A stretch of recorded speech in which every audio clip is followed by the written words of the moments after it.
Kings of Leon, California Waiting. Steve, the public have been waiting for us to return. Well, that's true enough. All right? Yeah. They had the best of last last that week. Was a joy. They had Camfield and us without Carl the week before. But it's been a while since we've all been together. I'm Ricky Gervais.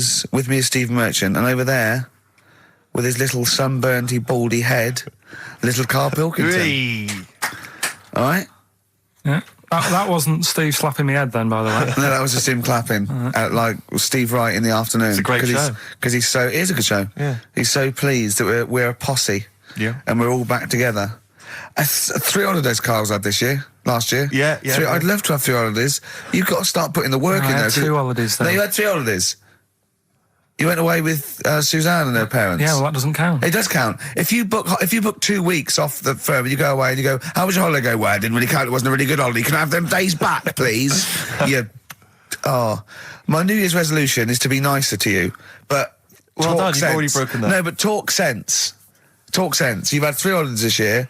And I'm just saying, you're in your 30s now, and 30s is when you should be really putting the work in. That's true enough. To reap the benefits in your 40s, 50s, 60s, 70s, 80s, 90s, and 100. Carl, what's your New Year resolution? What about think before you speak? It's worth... See, I'm allowed to laugh. I'm allowed to laugh at things other people say, Carl. That one, that is a good suggestion. How was your holiday, Carl? It was all right.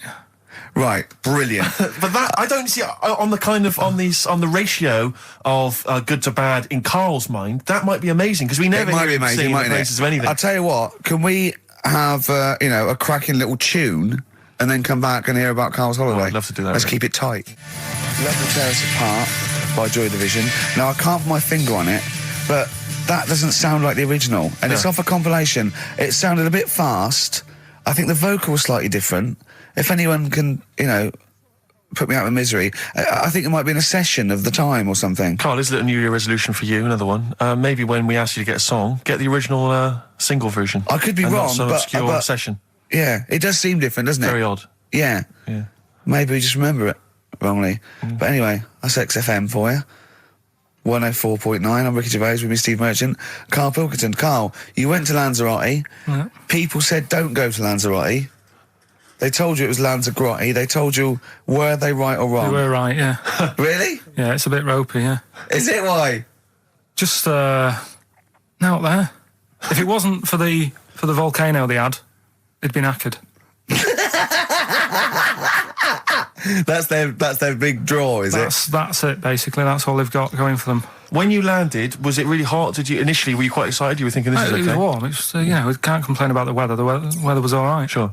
You know what I mean? That's what I went for, but it'd be nice if there just was something else. Yeah. What did you do all day then? Did you read your ritual book? No, I didn't read that. I read that book. Do you know the book that I bought and all the chapters were messed up? Oh, yeah. I bought a better version of that. All right. And I read that. Excellent. And then... Did it make more sense in order? Yeah, a lot easier to follow. Yeah.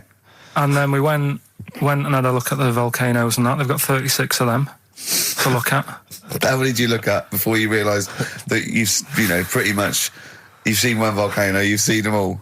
Probably about 6 or 7. Really? Yeah. And then when you got to the 8th, you thought, now I know what this is going to be, Suzanne. This is going to be like a mountain with a hole in the top. Yeah. Really? But it happened years ago as well. It's like, just keep a couple, fill the rest in, tidy it up. Fill the rest in! Yeah, no, Well, getting some builders. No, seriously though. Okay, 4 million tonnes of concrete, please. They're an absolute death trap. Yeah, what do you mean fill them in? Do you know what a volcano is? It's just a hole, isn't it? That's happened. Well, it's more than the hole. It's more a portal to the magma in the centre of the earth. Back in 1730 it happened, and they still haven't sorted it out. Well, when you say it happened, volcanoes were made a lot longer ago than 1730. No, but the one that did Lanzarote in. Right. Sort it out. What would you suggest? How can they fill it in? It's joined. It's all joined. No, but what I'm saying is... the big plates of the earth are all joined. All the magma's joined. With the trade centre thing, that happened. They cleaned it up, sorted it out, they've moved on. That's what I'm saying. Whereas Lanzarote have just gone, leave it. It happened back in 1730. You misunderstand me. How, in the name of God, can you fill in a volcano? You ignorant twit. No, but it's not just the holes. They've actually left the lava everywhere. That's what I mean. It's not just the big holes. There's lava everywhere. But it's molten rock.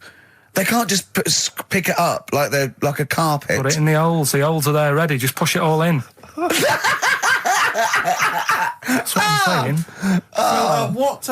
What exactly is there then? Is it just a kind of moon-like kind of surround with just kind of dust and rock? That's exactly what you see. I was there when the Mars thing went wrong. Yeah. I would have just sent a camera crew there, filmed a bit of that, right, and say, here we are, this is it. Ignore the little coffee shop in the background. Right? This is Mars, because that's where it's like just loads of dust, holes everywhere.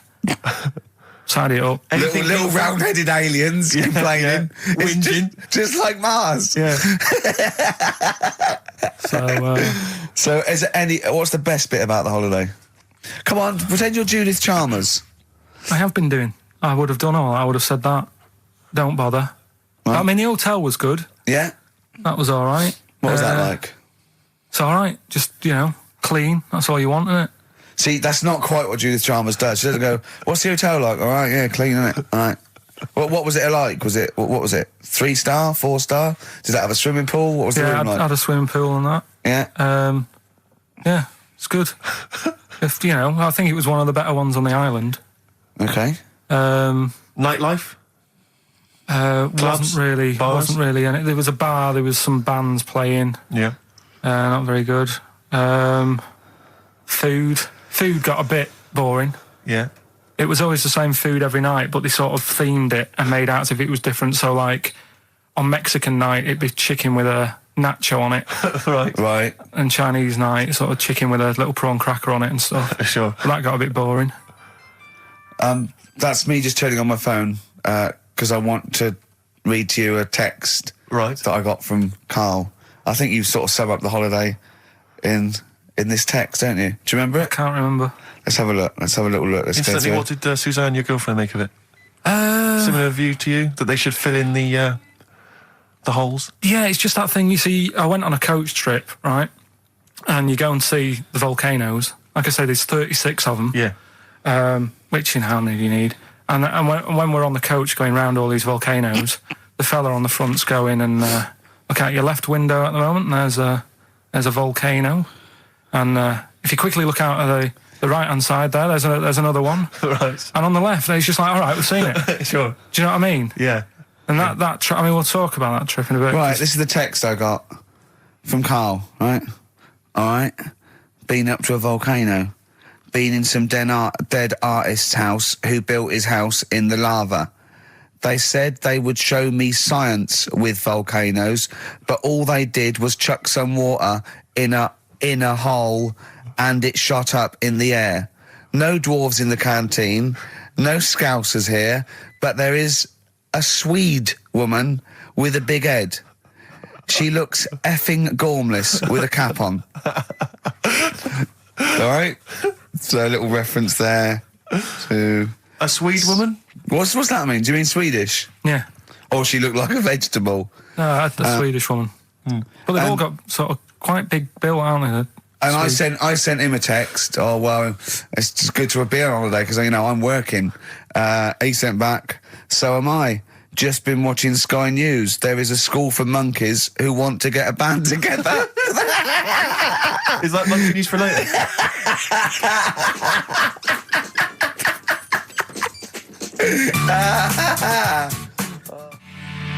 Oh My Corazon by Tim Burgess. I can't get enough of that. I love that chorus on XFM 104.9. Ricky Gervais, Steve Merchant and little Karl Pilkington. But it was a nice holiday. Yeah, it's all right. It's just, I went there to relax and that. Exactly. Did a little bit of that. Trying to think of some new, features and stuff. Sure, always working. 3 holidays a year, Jesus. Oh, well, not really 3. Two. It's all holidays, really. one big sort of like work thing to me and Steve. 2 holidays, isn't it? Work hard, you need the holidays. So, yeah, the things that annoyed me was like, you get bored, sat around the pool after a couple of days. I'd read my book. Yeah. There wasn't much going on the Not even any crabs to throw sand at, was there? No crabs or anything. They wouldn't bother with Lanzarote, right? So decided to go on a little trip. That's when I saw the volcanoes and that, 36 of them. So we go on the trip, And the thing that annoys me, it does happen every holiday that you go on. If you go on a sort of a package thing, they have these trips, right? And you pay about 40 odd quid, and they give you some wine, so it make it feel like you're getting your money's worth. But how many of these trips have you been on then? Loads. Probably about 12. More holidays than I've had. Go on. So anyway, so you're on the coach, right? And they take you for the volcanoes. They took us in the middle of nowhere. Yeah. Right. There's nothing else round there. Sure. It's like I say, it's like Mars, but with holes in the ground. Yeah. Right. And they sort of drop you off, and they go, right, everybody, see you back here in an hour. There's loads of volcanoes for you to look at, and a coffee shop over there. And you know for a fact, right, you don't need an hour there. You could just say, well, just keep the engine running, because I'll have a look in this hole, we'll get back on, give us 5 minutes. Don't need an hour. Absolutely. But you know that they've got something going. It's a backhander, definitely. What, with the coffee shop? Definitely, yeah. They go there. And they get everyone to have an ice cream and a coffee, and they sit down, have a fag, talking to the bloke. Yeah, and it's like, cousin. Yeah. How much was the coffee? Was it probably about €3 each euro? So I think it was $3.50. Sure. Yeah, which is, I don't know, what, that's about £2.5. Yeah, they stitched you up. Well, I remember we were on a family trip to France once. We went to Paris. We got a coach coming back from Paris to one of the ferries, one of the ports, Calais or wherever it was. Coach trip. It was quite a long coach trip. And at one point we were thinking, we're on the motorway, this is fine, we're making good progress. Suddenly we came off the motorway. We must have gone like 40 minutes out of our way, end up in this street, completely empty, little French town.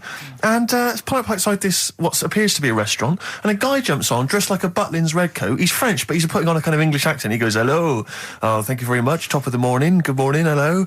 Come in, we've got food, drink, go upstairs, we've got rooms if you want to have a rest, or play around. No, it's up to you. And we all had to funnel off this thing into this restaurant, and this one family went, well, we don't want to go in the restaurant, we brought sandwiches, we just want to get to the port, we're not interested. And they said, well, you've got to come in the restaurant. And well, we don't want to come in the restaurant. So the guy said, well, I'll have to lock you in the coach. So this family were locked in the coach while we all traipsed off in, and I could just look, but I looked back and just saw this little kid with his face pressed up against the glass. Take me with you, I want to go in the restaurant. They were just stuck in there, absolutely livid, as you would be. But that's definitely a backhander. But we went inside, and it was extraordinary, because initially you had to pass through a souvenir shop to get into the restaurant. Perfect. And it was catered entirely to English tourists. So there was like pictures of the Queen and Prince Charles on the wall. It was done out in a kind of mock Tudor style. It's absolutely extraordinary. I mean, it was so bizarre, because it was so out of the way. Did that come before the coach sort of scam, or did the coach guy, he knows it, is it a brother of his? I don't know how those things come about. But I know that is that going on in this country with French and German tourists? Yeah, I'm sure it is. Is it? Yeah, they say, I'm sure people say, look, if you bring 30 people to this restaurant, I'll see you all right. It wouldn't it? If, you got your favourites. Because you don't have to, the coach driver's pretty much God on those things, because those people don't know where they're going anyway. Yeah, but at least here, there's other stuff around. You don't really get that in the middle of nowhere situation in this country. Well, not really. Not if you're going from London to Manchester. You could stop off anywhere. They don't know where they are. There's places with nothing to do or see. It's that those attractions. There's loads of in America, but there's a few here, like Sheep World, and you go out to Gloucester, and there's a town. It's got the biggest cotton reel in the world, and that's it. It's a tourist shop, a big cotton reel, and some bloke at the gate going, "It's £1 to see it." There it is. All right. I went to I know it's quite a big. I went to a Shire Horse Centre once. Yeah. But when did Shire horses become so popular that they got their own theme parks? Well, I think there's a museum for everything. Yeah, possibly so. I mean, I don't think you could think of somewhere that didn't have a museum somewhere in Britain, because obviously museums start off sometimes by fans. But did people keep coming around and going, I hear you got a Shire horse, I'd love to see it? Yeah. Well, I can't. People coming all the time to see my Shire horses. You should get another one, because I'd pay double for those two. I'd pay good money to see your Shire horses. yeah. Shire horses. I know. Have you seen them? They don't do anything. They're not like monkeys. No, they're just not like grand, monkeys, elegant creatures. But you look at them in a picture or look at them in real life, pretty much the same thing. They're not doing anything. If they could train a Shire horse to swing on a rope and masturbate, exactly. I'd pay double. You pay good money. I'd pay double for that. Yeah. There's a museum in Italy when we went there a couple of years back. Suzanne had one of those little guide things. Museum there just for spaghetti. Yeah. I mean, open a restaurant. Yeah. Yeah. Was it interesting spaghetti? Spaghetti in different shapes? Don't know, didn't go. I went to see a big hole in the ground. Sure. Can't get enough of them. Well, but out of 10 then, what would you give it out of 10? All in all, food, location, Right. relaxation, enjoyment. Yeah, that's 6. Okay, brilliant. 6, yeah. Next week, where are you going next week? You're not on holiday next week? Going Cool. away with Suzanne's mum and dad again. 5 holidays. Been roped Play a into record. that. You've got to put some work in. You're in your 30s now. You've got to knuckle down. Star Sailor, Silence is Easy on XFM 104.9. Now, we've got a few ads coming up, which is we'll be loving that. It tells you what to buy and when to get it and everything, which is a sort of information service. But after that, a welcome return by popular demand of Rockbusters. What do you mean by popular demand? Well, Who's demanding it? one person said to Carl, I used to like that, so he went away and started on it. Sure, brilliant. Yeah, brilliant. Get a paper and pen ready. Yeah. Turing Breaks, Mind Over Money, XFM 104.9. I'm Ricky Gervais, Stephen Merchant, little Karl Pilkington. Yeah. A couple of emails. Different people have visited various tourist attractions. Oh, yeah. Let me see who's this from. Not quite sure. But thanks very much indeed for it. So, there's a link here. It's apparently in Devon. Barometer World. Brilliant. It's the world of barometers. It was established in 1979. And By one bloke who had a lot and thought, I can charge a quid Yeah. for this, definitely. Here's the... Out of his own house, probably. Converted back scuttle. Exactly. Yeah, that's not a euphemism for a sexual act. But look at the webpage here, Rick. There's a picture of a beautiful barometer being held by a beautiful lady. Lovely. Who's definitely his daughter. Yes, Definitely. Come on, Kathy. Oh, that. Dad, no. Come on. Undo your top a little bit. Dad, definitely made to do that. Yeah. Oh. That slight look of I hope no one I know sees. Yeah, Just check out Barometer World. Barometer World. Yeah, that's available. If you want to check that out, www.barometerworld.com. That's Now, all the... barometers. One, do they work? They're to do with checking, is it the air pressure? Well, everything. But I think that's what it's based on, isn't it? Sort of low and high pressure, so it's going to rain, it's not going to rain. Yeah. Or going to be windy, but I wonder how accurate they are. I think in the days before satellite sort of weather surveillance systems, probably essential. Yeah. Nowadays... As essential as hanging some seaweed out by the back door? Probably. I think it's probably similar. I think it's the same one as holding a needle and thread over a pregnant woman. If it goes clockwise, it'd be a boy. Yeah. Yeah. The thing about a barometer is how far into the future can it predict? Exactly. 'Cause How do you know? If it's a case of you may as well stick your head out the window to see if it's raining. Exactly. This barometer goes, oh, it'll be windy and rainy. When? The barometer goes, soonish. Yeah. So I can't say, but it will, well, within the 7 days. I don't want to be of the- specific because you'll have me. Yeah, You'll yeah. I don't. But I mean, I'm just a barometer. I'm not really a I weather can't person. reanalyse the information. Yeah, brilliant. What's in there? What's happening in there? What chemicals are being affected? How does it work? I have no don't idea. know. I assume it's probably something. Wait a minute, let me that's- email Barometer World. Now What could it be? It could be quite interesting. It could be mercury that's based on a sort of temperature. It goes up with. Oh no, it's not temperature, is it, barometer? It's pressure. So it's probably just very fine. It's like a fine, very, very fine needle, isn't it? This is almost as embarrassing as last time we were on. We couldn't figure out what the name of the leader of China was.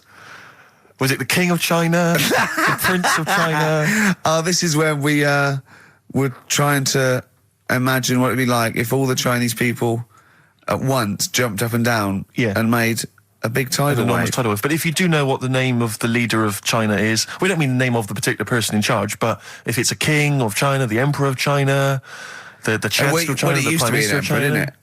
No, that was Japan. Yeah, this is it. I don't know what's the big guy in charge. Is he still the chairman? I know Chairman Mao was important. I think he was just the chairman. I think he just governed all the big meetings. Yeah, I don't know. He just kept the minutes. Head Chinaman? Hey, Chinaman, the major Chinaman, The top Chinaman. Number one Chinaman.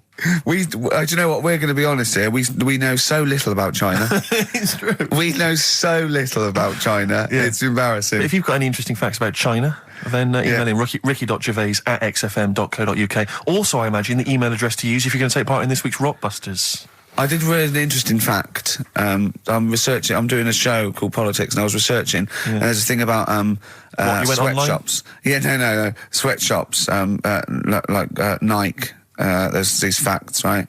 And these people get like a few cents an hour, and the CEO, I forget his name, for a Chinese woman to earn his 5.2 billion, she'd have to work 8 hours a day, 7 days a week for 10,000 years.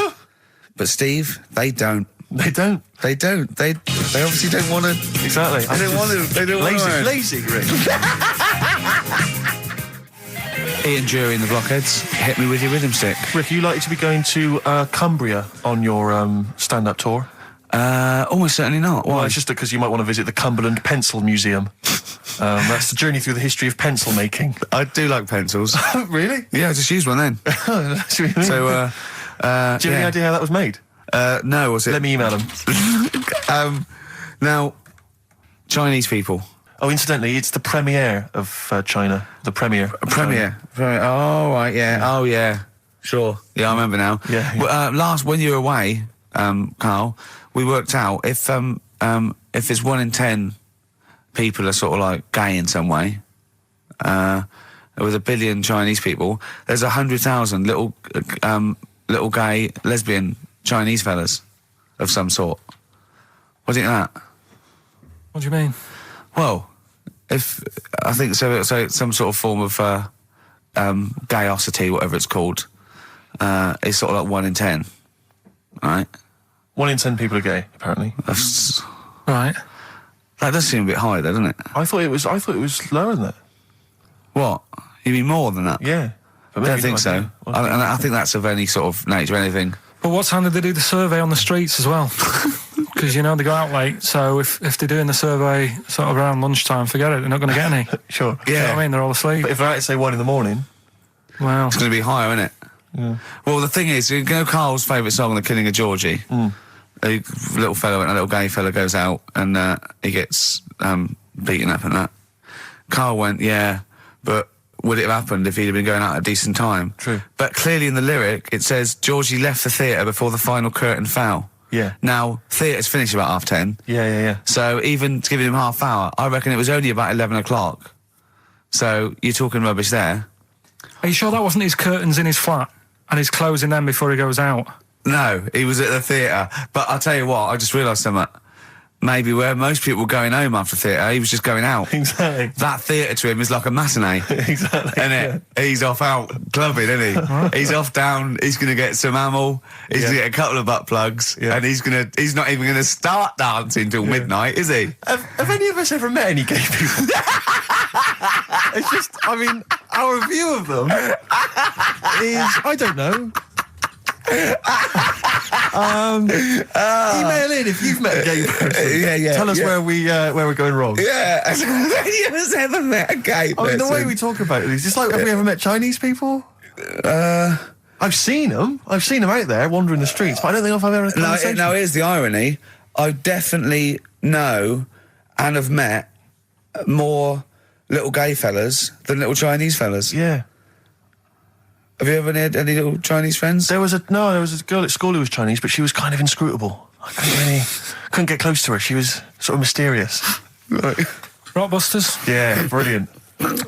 Right then, this is where I give you a little cryptic clue and some initials, and it sort of makes up a band or an artist and stuff like that. Yeah, brilliant. Sort of being the operative phrase there. Yeah. Let's see how he reads this clue. Yeah. This is going to sound like Oscar Wilde. Clue number 1. 3 different clues. Clue Oscar number Wilde 1. was Chinese, apparently. Was it? Yeah, it was illegal then. Right. Will you leave the entrance to my garden alone? Sorry? Right. Will you leave the entrance to my garden alone? Are we back on the gay thing, or is this... This is the clue? That's the clue. Right. Clue for Rockbusters number 1. Will you just leave the entrance to my garden alone, will you? Right, that doesn't count because I know what it is. And what were the initials? What are the initials? GG. Correct. Yeah, right. But you've got to pronounce the artist correctly. I'll pronounce the artist, because I know what it is. Don't ruin it. No, but People- when the answer comes, I'll pronounce the artist. Right, can we just focus, please, on the quiz? Go. What was the clue again? Give it again. Will you leave the entrance to my garden alone? Stop messing with it, right? GG. Okay. Right? Next. Doesn't count. Next. Incorrect. Don't phone, but you can send a message on my mobile if you want, right? That's Yeah. T. It's another little easy one. And the last one, we were sharing out the male sheep. Right, that doesn't count either. Can we just fuck? I know what that is. I know what that is. I don't care. We'll come to that later. Yeah.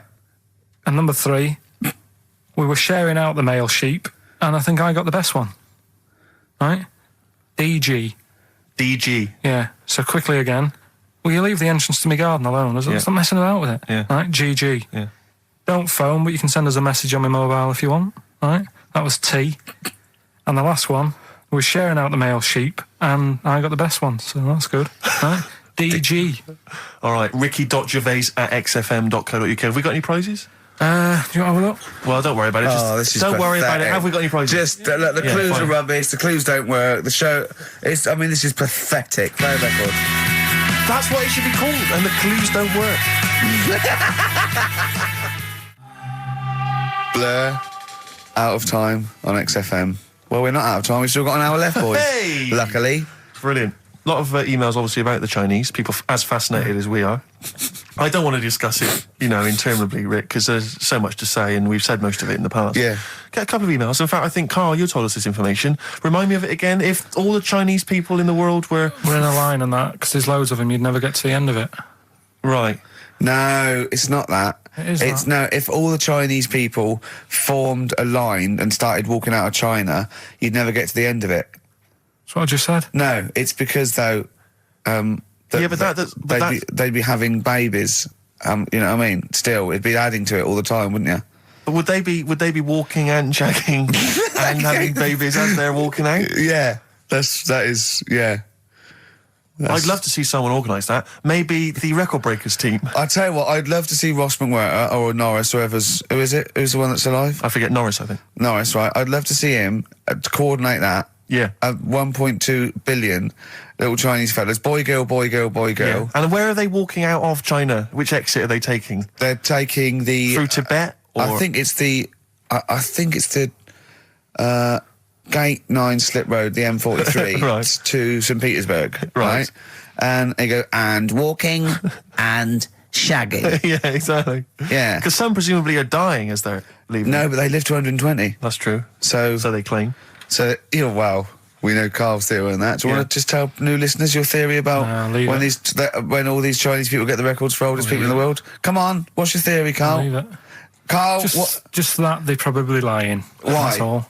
Because a lot of them don't age that well. Some of them do. A lot of them don't, and they always look older than they are. I read the other day, right? Do you know the one who was the oldest woman in the world, right? Chinese woman, right? The way she did it, it was... She didn't die. That was her secret. What she did, she got up every day and didn't die. No, she was like awake and that, and then she'd have 2 days just sleeping. Right. So she wasn't really that old. What do you mean? Well, she'd only sort of lived half of her life in a way. Well, So we she was all only live 70 odd. 2/3 of our life, don't we? No, but she was like awake and that, and then she'd go, I'll go to bed, and then that'd be it for 2 days. Talking of sleeping, oh, man alive, I went to see the last part of the Lord of the Rings trilogy. Why? Well, it's like a family thing now. Every Christmas, my family and I have been going to see the Lord of the Rings, the next instalment. It's like a family thing. What will you do if they keep making them? Oh, I'd say I've wasted now about 10 hours of my life with that tripe. You can never get that I can back. never get that back. That's what Peter Jackson owes me. 10 hours now he owes me of my life. It is absolute drivel. Well, I know. We've said this before. I don't want to harp on again about it, but I cannot fathom why everyone is so excited and loves these films so much. Like you say, people review saying it's the best film ever. I think this is the greatest movie I'll ever see. And I don't... It's like they go, oh, but look at all the fight But sequences. Tolkien being up there in literature, like, you know what I mean? It's sort of like Shakespeare. Tolkien. No! No. But what is it that he's writing about exactly? I don't know. Little midget fellas who can't get shoes.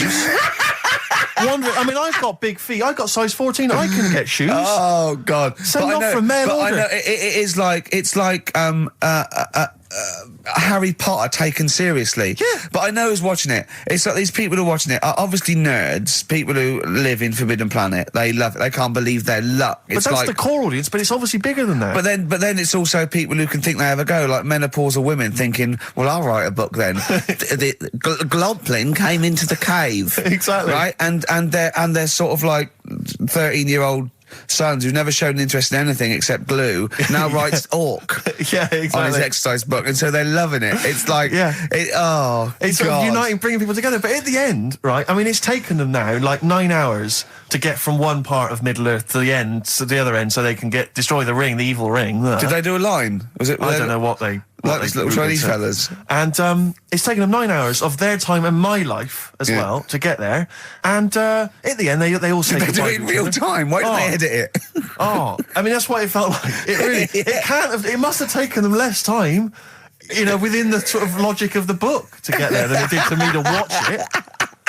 And at the end, they sort of say goodbye to each other and they all hug. So there's like, there's little midget one, Frida, saying goodbye to, Bjorn. What are and they Benny. called in the thing? Because are they PC in it? Are they called like midgets and dwarfs? No, they're called hobbits. Oh, are they? Yeah. So we should call small people hobbits from now on. That's what they are, just to make it kind of topical, and they'll like that as well. Give them sort of, So if you make see it a a little little, bit on the way home, if you saw a little midget fella. 4-foot midget fella, just say, excuse me, hobbit. Yeah. Okay, that's Call fine him then. Frodo. Right, Frodo. He'd like it. He'd love it because everyone loves the Lord of the Rings. They love apparently. it. No, everyone But loves the Lord of the Rings, In yeah. the end, if you ever get to the end, they all hug each other. They say, well, basically Frodo has to say goodbye to all his other little fellas, and so he's hugging us. I don't know how many of them there are, and he's hugging them, right? And it is the most interminable thing I've ever seen. It's like the music's playing. They look into each other's eyes. He hugs them. He hugs. They pull back. They look at each other again. That's like, we'll never see each other again. Then he hugs the next one, and I was just screaming. I was thinking, hug, just one big group hug. Yeah. Then we can get out of Like here. an American football team. Exactly. Just go, And then go off. knock Not heads. each individual one. I mean, it's dragging on and on and on. And apparently on the DVD, there's like an extra sort of 20 minutes of extra footage of scenes he's cut out. Who's watching this tripe? Who cares? I don't know. I genuinely, Have we lost some of our popularity by slagging off Lord of the Rings? I don't care. Screw them. If you love it, if you can't live without Lord of the Rings, screw you. I don't want you as a listener. I can't fathom it. Really, Rick, it's not like I'm trying to be wayward or controversial. I can't get my head around the popularity. But doesn't Harry Potter annoy you as well, though? Yeah, but at Adults least it's reading kind of that on over the in an hour tube. and a half. Is it? I haven't seen it. And I went to the toilet 3 times during the course of the film. Really? It's unbelievable. The woman sat next to me. Sexy stuff in it, was there? Some of those little pixies with the pointed ears. It just took me back to all, Mr. Spock. Oh, all those glorious days. But it really is just. I mean, have you seen any of them? You've not bothered. I've seen one, and it was long, and I thought it was nicely filmed, and I thought, well, okay, I'll just get through it. I even think, it was just a list of, and here come the orcs. Exactly. Right, okay, we see the orcs now. Yeah. But it's like people go, look at the amazing fight sequences, the amazing immense battles. And it's true, he's got thousands of actors and stuff on horses, brilliant. But I'm not impressed by good time management. No. Well done, he's got all those people together, he's orchestrated it, well done. But it's got to be more interesting. My friend summed it up. He said the Lord of the Rings films, they're like the film equivalent of an Enya song. Yeah. And that to me is exactly right. Lots exactly. of billowing dresses, slow musical moments. That's good. People riding majestically on horses.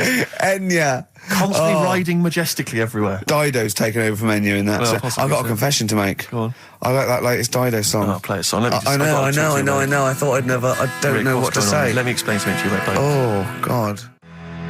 Biting Bottles, Richard Ashcroft on XFM. We've had an email which I suppose puts my hatred of Lord of the Rings into perspective. It says, yeah, you may have spent 10 hours of your life wasting your time with Lord of the Rings, but imagine how many hours of people's lives this show, have wasted for our listeners. Yeah, that's true, Well, I yeah. suppose it does, balance. 2 it out. hours a week for a couple of years. We can never give that back to people. I know, it shows it mounts up, doesn't it? Yeah. We should be doing some kind of community service for people, maybe pop around. Well, this is community service, isn't it? Because Carl, it makes his brain work a little bit. True. And it keeps him, from going on holiday, sort of for 2 hours a week, which is good. We spent New Year's Eve together, me and Carl. Oh, yeah. It was me and Jane, Carl and Suzanne. Her hair doesn't really look like Dave Hill, I must You didn't confess. see it when it was done, though. Yeah, she had the coat on that you bought her to say sorry, though, didn't she? Yeah. And Martin Freeman and his girlfriend Amanda and Glyn and we all went for a meal, and then we all went back to ours, and sort of saw in the new year and all that, and saw the fireworks, and then in the wee hours when just the drinking seriously starts, we started playing parlour games.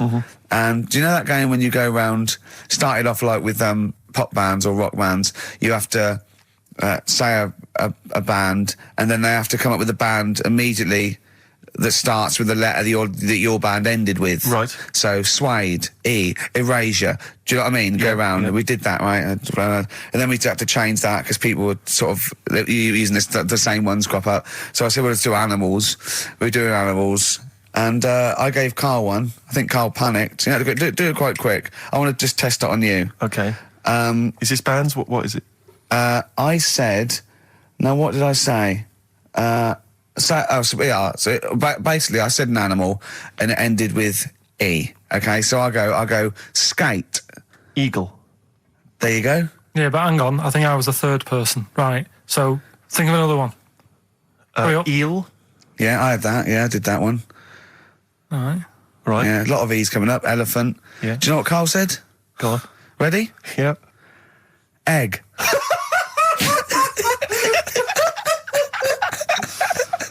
Oh, in a sense, I suppose.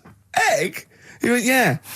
I went, no, wrong. He went, well, what? And then Martin came to his rescue and went, well, what is an egg? Animal, vegetable, mineral. I said, well, it's animal, but it's you can't have egg. But would you allow then? tadpole? Well, yes. Is Yeah, that not because it's a larval considered? stage. Yeah, no, but egg, you might as well have leg or eye, uterus. It doesn't count. Egg, you panicked. Brilliant. I still think I'm right. Well, you're not right. We were naming, you know. It's a bit of fun, though, isn't it? Yeah. Exactly. Yeah. You meant, why obey the rules? It's just a Exactly. bit of Yeah. fun. No, that is true. Don't That bother is with the true. rules. That is You true. had the fireworks in the year, did you? Yeah. What, you had them yourself? Or No, you no, just no, watched you them? could stare across the river, we could see him. But actually very impressive. And I'll tell you what, they got it right this year. Instead of 2 hours of letting off fireworks, people were going, oh, can we go now? It was 3 minutes, and they spent £1 million on the 3 minutes. And that's it. That's all you can stand, 3 minutes of fireworks. Oh. To me, fireworks are like watching Lord of the Rings. Exactly, I've absolutely. never been impressed as a child. Never been impressed. I've never been impressed as an adult. But a big bang, a huge big explosion, that'll do me. I used to go to, they used to have little community fireworks displays at Christmas, things like that, near our school, maybe in the school or at the local kind of community centre. And I used to go along to them with the family and everything, get the sparklers, and they would have the fireworks, and that would be, and I was just bored silly. And I always thought that if the guy organising it had wheeled out an enormous firework, climbed in, gone, last one to the moon's a bender, and then shot off, that I'd have been, that'd be brilliant. That'd be good, yeah. But it's just interminable. Do you reckon I could take out that church? Yeah, from exactly. here? Yeah. Money on it. Go on then. Yeah. That'd be worth it, wouldn't it? But little zoom, another one. Oh Christ! So a friend of mine was telling me that they once had some indoor fireworks, which apparently is just, I mean, imagine that. Who needs indoor fireworks? Well, I think that's just little. Yeah, I think one of the things we got indoor fireworks once when I was little, and I remember one of the fireworks was that little celluloid fish that you put in the palm of your hand. Of course. And it goes, Predicts the future. oh, you're sexy. Yeah. What, it curled up because of the heat of your hand? Yeah. Oh, you're dead. It didn't curl. Actually, it's Grandad. He's dead. Yes. His hands are cold. Oh, no. That's the only way that would be... Oh, yeah. So that's the only test How it did you can discover do. he was dead? We used one of those predictive fish. It came out dead. Yeah. Just flat. Yeah. Did you have a good time, though, Carl? What, at your place? Yeah. Yeah, it was a good night, wasn't it? We danced, didn't we? A bit of a dance. What, the two of you together? Yeah, Amanda had got one of those DVD films. No, straight to, DV A video cameras. camera, It goes right. straight to... DVD. Yeah, Okay. amazing, right?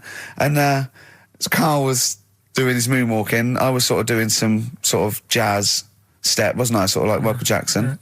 I ended up jumping up on the couch with both feet and falling straight back on my back. Of course you did. I can't believe I was all right. Yeah. What's the chance of that? It's when you're drunk that you sort of like, you revert to childhood and you sort of bounce. Yeah, exactly. Yeah. So luckily... Is that DVD going to be available in the shops later this year? Track 1, side 1, the first Talking Heads album, Uh-Oh, Love Comes to Town. On XFM 104.9. Yeah. Well, I think it's Rockbusters results, isn't it? Okay. All right. Brilliant. Do you want the prizes, by the way? Not really. Not bothered? No. Right, some videos and DVDs and that, yeah, some good stuff in there. VHS, I hope. Couple. $4.99. Is that one about TV weather? titles. What? There's the weather one. That's going to be on telly. Donald McIntyre. Oh, yeah. That's in there, if you want that. Yeah. He reckons Donald McIntyre ripped him off because he did a thing about how much it costs to have a chimp, cheap as chimps. What was the other thing you think someone ripped you off? Rockbusters? Ken Bruce on Radio 2 is doing Songs of Phrase. He was doing that over Christmas. I took 1 week off. He's in there. And when he heard that Donald McIntyre was doing a programme about wind, he thought he was moving on Auntie Nora. Right.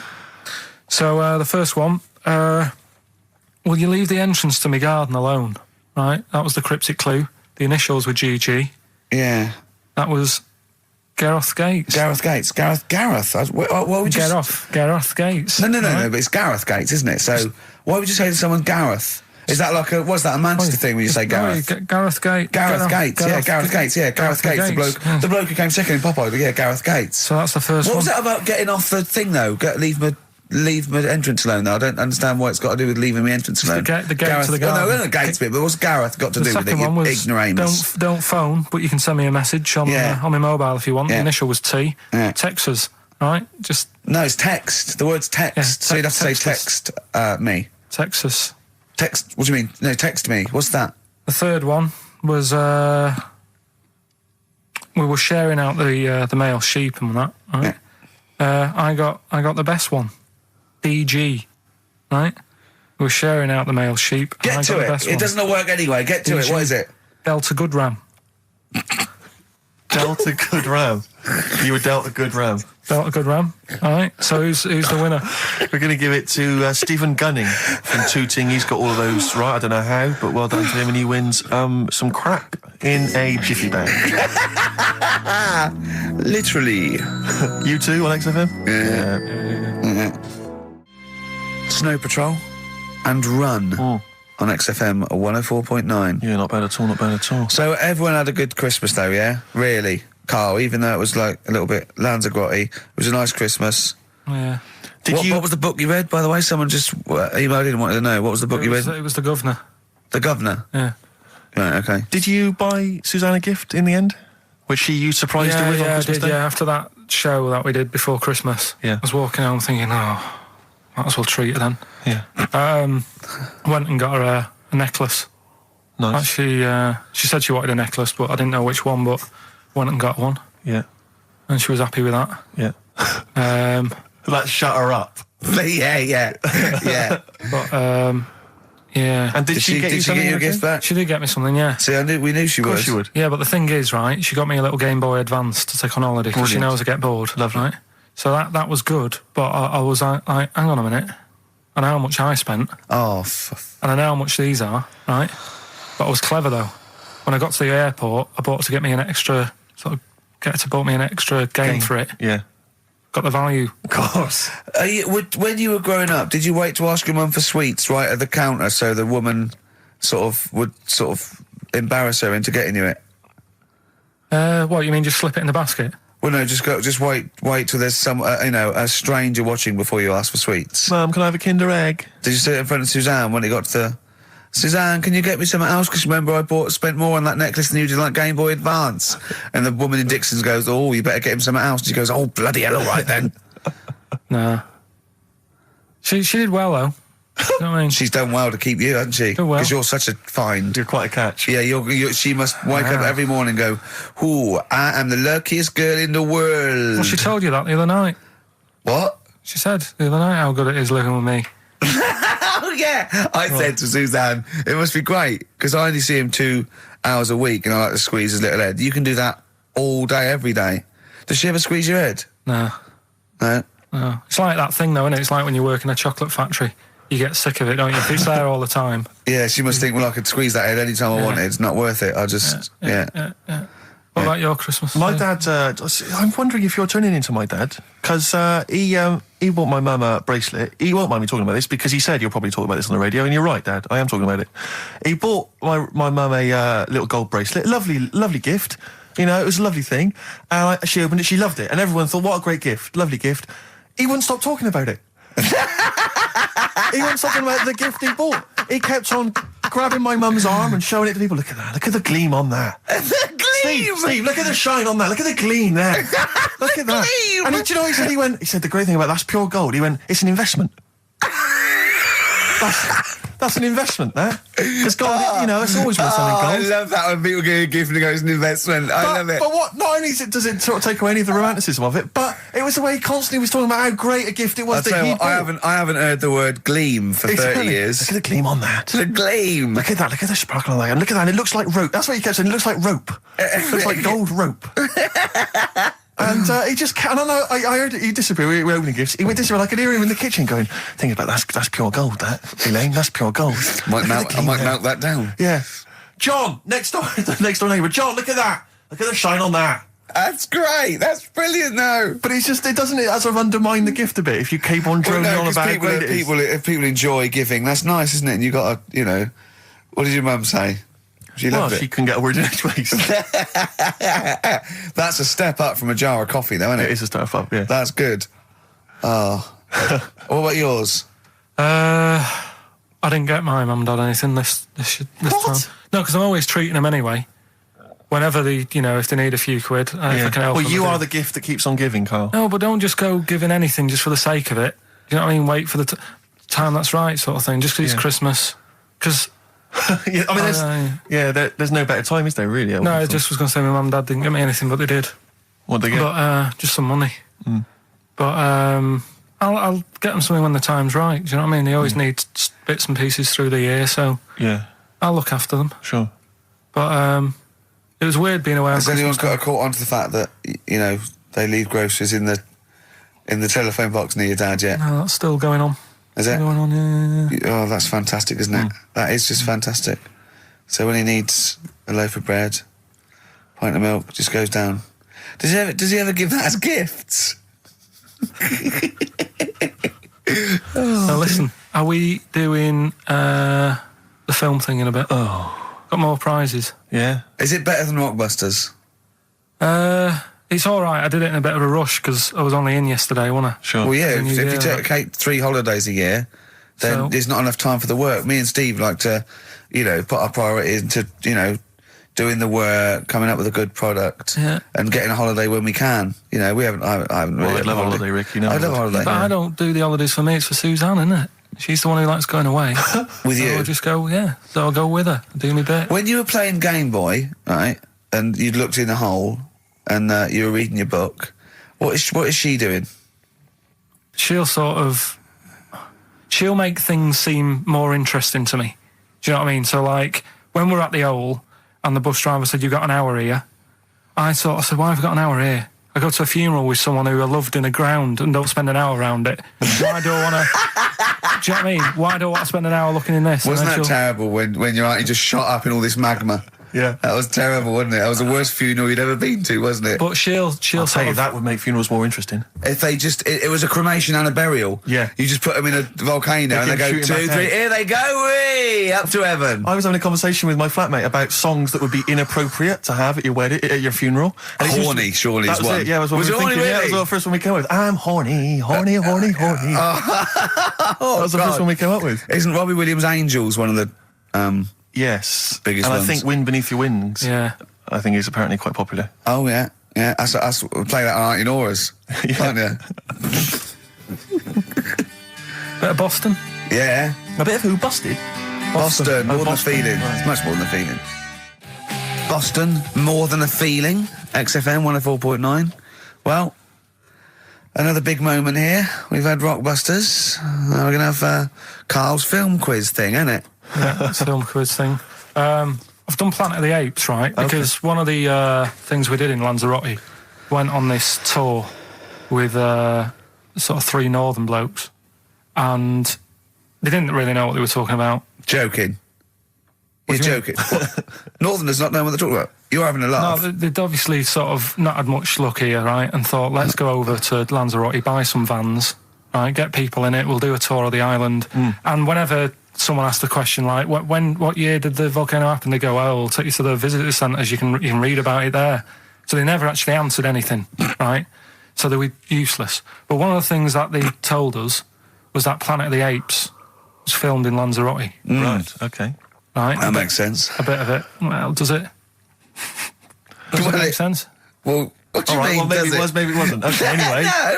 No. I mean, if they wanted to show sort of an Aaron, sort of barren, sort of post-apocalyptic sort of subject, choose where you went on holiday. Yeah. Obviously. Yeah, but when we were there, well, he took us to this sort of beach, and I said, "Is this where they did it?" And he was like, "Yeah." I said, "What? Right there, yeah." And I watched it, and I couldn't see where I was.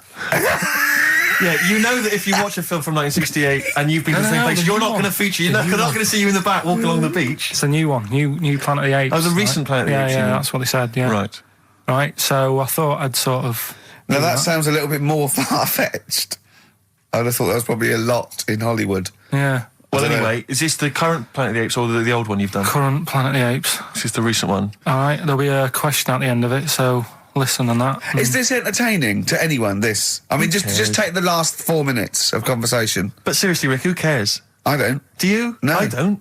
DVD's selling well. Exactly, what do I care? All right, come on then. All right, so Planet of the Apes, question at the end of it, listen and win some stuff, all right? Hey, where am I? What is this place? Hang on a minute, I'll have a look. According to the Lanzarote guide, we've been dropped off at the volcano bit. Apparently there's 36 volcanoes here to be seen. I hope you don't mind my saying, but this is a waste of time. I know what you mean. Don't know why they need 36 volcanoes. Just keep one. Fill the rest in. Like a car park or something. Excuse me, guide. Why's the bus dropped us off here? What's so special about this place? Well, according to our holy writings, that is where creation began, where the Almighty breathed life in the time before time. Wow, it's amazing that, isn't it? All this has been stood here for years and years. What about the coffee shop there? Is that old, is it? Well, nothing. You're out to rip us off. I raised about £4 for a coffee there. Always ripping people off. That's what annoys me with these trips. You get us in the middle of nowhere, we die in a thirst. Well, I'm not able to do without. The reason I've come here, I believe this is where they did Planet of the Apes, innit? Love monkeys. Especially the ones in Planet of the Apes, because they talk and that. Talking monkeys can't exist. Joking, aren't you? Of course they can. Getting up to all sorts of stuff. I read about a monkey the other day who worked on the railway. Right, there was another one about a chimp that did a bank job and went off to Spain to sort of... Shut up! Oh, hey. What is that? Little monkey fella. It's come from that little coffee shop. It's been serving coffee. Now that is worth paying £4 for. No, you're teasing him. I'm not teasing it. It's working, isn't it? It's serving the... We want some coffee. Get us some coffee. I've heard about this. You can buy coffee that's been sort of hand-picked by monkeys. It's like Coffee Mate, except it's more sort of coffee primate. Yeah. Hello, little fella. We want coffee. What do you mean, we? You're gonna have a coffee, aren't you? What else are you gonna do? Go and look at another 35 volcanoes? I'm staying here. I'm having a monkey coffee. It's brilliant. You find this amusing? Jesus, it's a talking monkey. All right, mate. Have a couple of coffees. Don't start now. We're off duty. I'm starving. What do you mean you're off duty? Have you bananas later? Just get us a couple of...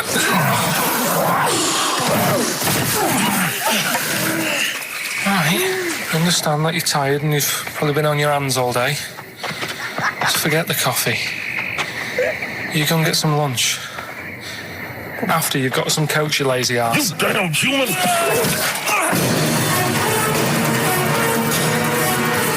Helpful. Lovely. Excellent. So, what's the question? If you've been listening to the whole show, how many volcanoes do I think's on the island of Lanzarote? Okay. Yeah. I might have it wrong, what I've been saying, but it's roughly around that. Yeah, so what have you been saying? Yeah. Yeah.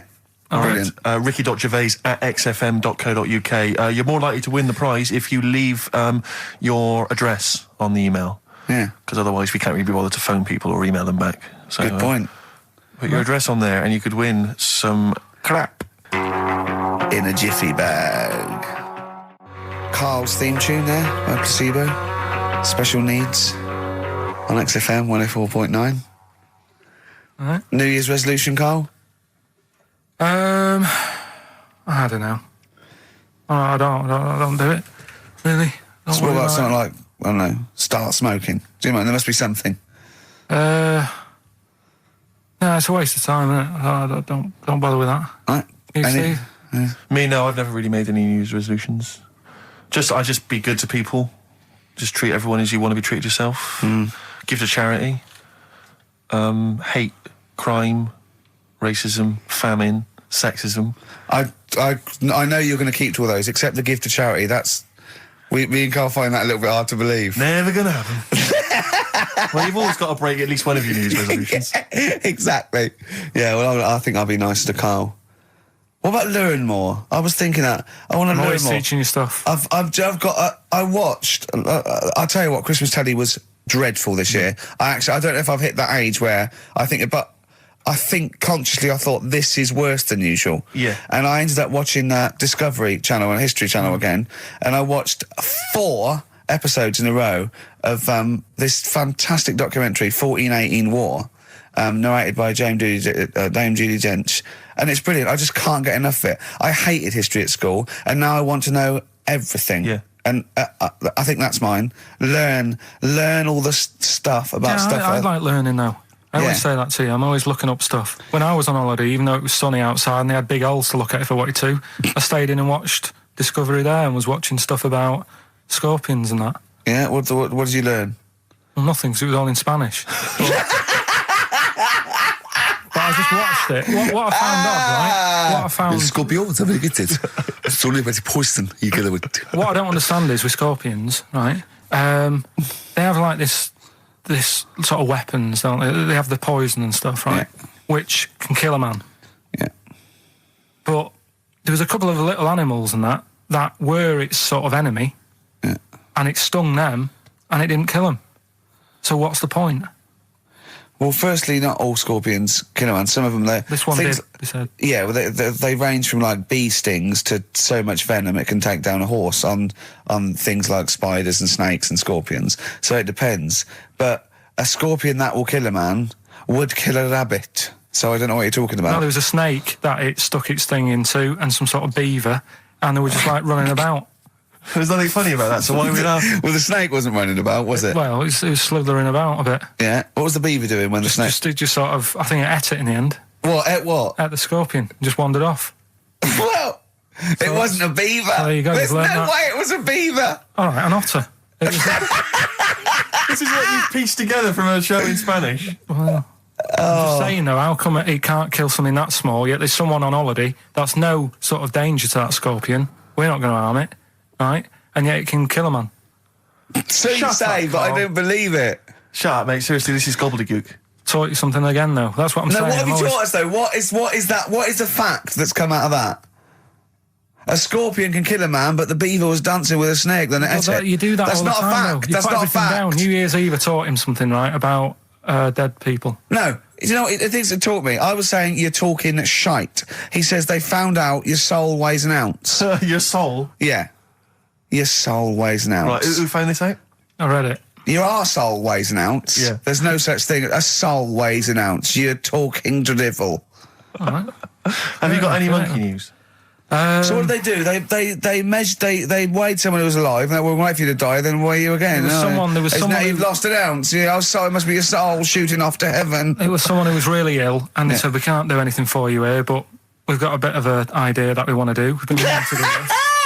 Stuck him on some scales. He said, right, you weigh 9 pounds and an ounce or whatever, because he was wasting away. He died, 9 pounds. Right? Fine, well, that's proof if proof be needed. Talking shite. Monkey news, we might as well leave it. No, come on, No, come on, tell monkey news. No, it's nothing that great, really. Is it worth playing the jingle? Quickly? Go on then. Oh, chimpanzee that monkey news. Right, it's about a monkey. 2004, four. It's about this woman monkey who was born in 1834. Right? Half monkey, half woman. No, not true. It happened, apparently. It was Impossible. it was in the Daily Mail. Right? Okay. The Victorian ape woman was her name. Yeah, I christened this thing Victorian ape woman. Well, we thought Sandra. No, I'm calling it Victorian ape woman. She was about 4 foot. No, didn't happen. She had lovely thick black hair on her head and on the back of her legs and on her arms. Yeah. All right. So stockings. Let's have a look. And she didn't need a bustle because of a huge ape-like arse sticking out the back of her dress. She was good at reading and sewing.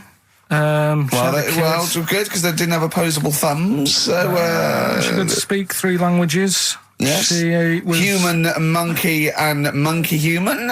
20 offers of marriage. Does that annoy you, Steve?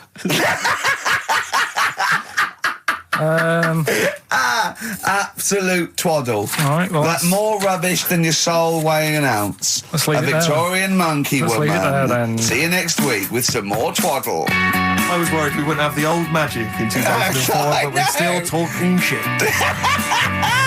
Merry New Year. Well, have I ever... This is probably the most embarrassing of those entrance stories. Yeah. I was down in South London once, went down to some party that was taking place in some kind of swanky bar where there was a doorman on the front and a charge. I think it was something mental, like a tenner to go in. It was crazy. It was ludicrous. I don't know what I was doing down there. And I was in the queue. We'll establish what you mean by swanky later, because that could be... And it was a posh place. Was it? And so there's a queue outside, and there was one of these doormen who thought it was like kind of Studio 54. He was like sort of, choosing people who could come in. Yeah, you two come in now. And I've been there for ages, obviously. I was on my own because I got there late. And clogged. Exactly. I've dressed up for this. And there were these 2 girls next to me. I'm thinking, if I'm in a queue, I've told you before, if I'm in a queue and if I'm stuck with 2 girls, I'm thinking, what a great opportunity, use the old merchant charm. Yeah. And so I'm there, and I'm sort of thinking, sort of give them a nod or whatever, a wink. Yeah. And they're loving it. Yeah. They moved to the back. They're putty in my hands, really, because you can imagine. Yeah. And I thought, well, to really seal this off, I'll get us in. Like, I'll sort of skip the queue. So the guy sort of coming along, he's picking people off, the doorman, and I just grabbed him. I just grabbed him like that. And I said it so everyone could hear. Right? And I thought this was brilliant. I said to him, how much is it? He went, 10 quid. I went, I'll give you 7. That was my bribe. I'll give you 7. That's the whole £3. No, that can't be right. No. He must have said a £5, and I said, I'll give you 7. Yeah. That makes more sense, doesn't it? That's giving him a £2 incentive. A £2 incentive. I'll give you 7, you can make up the 10. Exactly. You can, if you let me in, you can put in 3 yourself, mate. That never works, does it? He said to me, I can't be bothered, I'm just going to have a kip, I think. I'm so tired. Was it percentages that put you off? That frazzled me initially. I mean, it's a funny anecdote when you're giving him £2. Yeah. It's even funnier when you're getting him when to he's put up paying stuff. me as well. Oh, I love it. Well, we're gonna play a record, then we're really gonna concentrate. XFM 104.9, Ricky Gervais Show. Steve Merchant's also involved. Go to bed now. Oh no. That Steve trying to impress a girl in a queue offered the bouncer £2 for himself if he could go to the front of the queue. Oh man, that was so embarrassing. I tried to bribe. Did I tell you that, Carl? I tried to bribe the bouncer. He was coming out. He thought he was in total. He was like the bouncer of the Met Club, or the Met Bar or something. Tenner in. He was choosing. No, he wasn't. He was picking people off, right? That was it. He was picking people off, and he was going, you can come in, you can come in. I got chatting to a couple of girls. I thought, I'm in here. I'm sorry, dear. And I thought, I'll act flash. I'll try and bribe my way into the club. The guy was walking past. I cornered him. I went, "Wee, how much is it to go in?" He said, £5. I went, "I'll give you 7." And £2. I thought, because the problem I had was I didn't want to go straight to like a tenner, because if he accepted 7, I didn't want to be down. I didn't want to waste the money. Right, so I thought we could at least haggle. It was the term. Is that frugal? What is the term for that? Thrifty? But I'm resenting this because you are trying to create this this myth that I'm somehow, that I'm somehow cheating my money, or that I'm not a great lover. You know what I mean? And that's sort of, I'm like, it's annoying me, frankly. Oh dear. So, Carl, do you think, and maybe Ricky as well, do you think you know much about DJing for the sort of the wedding party, or maybe someone's 18th? Oh, really? Okay, let me just offer a little hypothesis for you then. All right, the buffet's been served, right? Yeah. People have done some speeches, like it's a wedding do. Yeah. So you've already played some records early on, you've stopped for food, you've just played some light backing music in the background while the food's been served. You want to get the party rocking again, what do you kick off with? It depends. It depends. I've already got it down to 2 or 3 records. Okay, I'd like to hear what they are. Well, I've got it down to Earth, Wind and Fire. Right. That'd be great. If there's, depending on, or you want to go a bit more modern, I'd probably start off with sort of Will Smith. Well, careful, Rick. I've got to bear in mind, it is a wedding do, so there's people from age 8 to 80. You got to cater to every market. Okay. Carl, what about you? See, this was back in '88, so Yeah. Kylie. Yeah. Yeah. Can I tell you what the definitive track is? Go on. Oh, What a Night, Frankie Valli and the Four Seasons. Ding, ding, ding. People don't realise what it is exactly. It's straight away. Ding, ding, ding. Bow, down, down, down, down. I can't actually play it. But, the record, oh, what a night. Late December back in 60. That leads you straight into a 70s medley, and everyone's loving that. I'm thinking Bee Gees. There's going to probably be some kind of ABBA track, Dancing Queen, all going to storm. You're turning your noses up. I can tell you this, that we got bookings endlessly. People are going, you're amazing. I don't know how you do it. I wouldn't have got up. I would have sat there. Well, you might be, because you're one of those grouchy, you're one of those moody teenagers. Oh, I'm not going to dance to this. I'll tell you, the old ladies would have been up. The people with a decent bit of musical taste would be up. No, the Ricky first Gervais would person be to get up is a fat lady in a dress with bad ankles and a little kid who's got problems and he's in a little DJ. See, the problem with you two is you're not catering to the market. You're trying to be all sort of bohemian and kind of off, teach people about music and stuff. There's no place for Kylie, not at a mobile disco. Far too avant-garde. All right, kick it in. Grease Megamix. Play a record. Come on, Eileen. Have you got Come on, Eileen? Play that. What are you going to play? Love Shack. Coldplay. Excellent. Yellow. Well, you never It's played the it. excellent single by Coldplay. It's Yellow. Oh, Yellow. That's Yellow by Coldplay. We're talking about embarrassing stories and stuff, and I don't know if I've told this on this radio before. Have I told you, Carl? I'm not sure. But this was when I was working at the BBC. This is not even long ago, and I'd moved to London, and I was fairly new in London.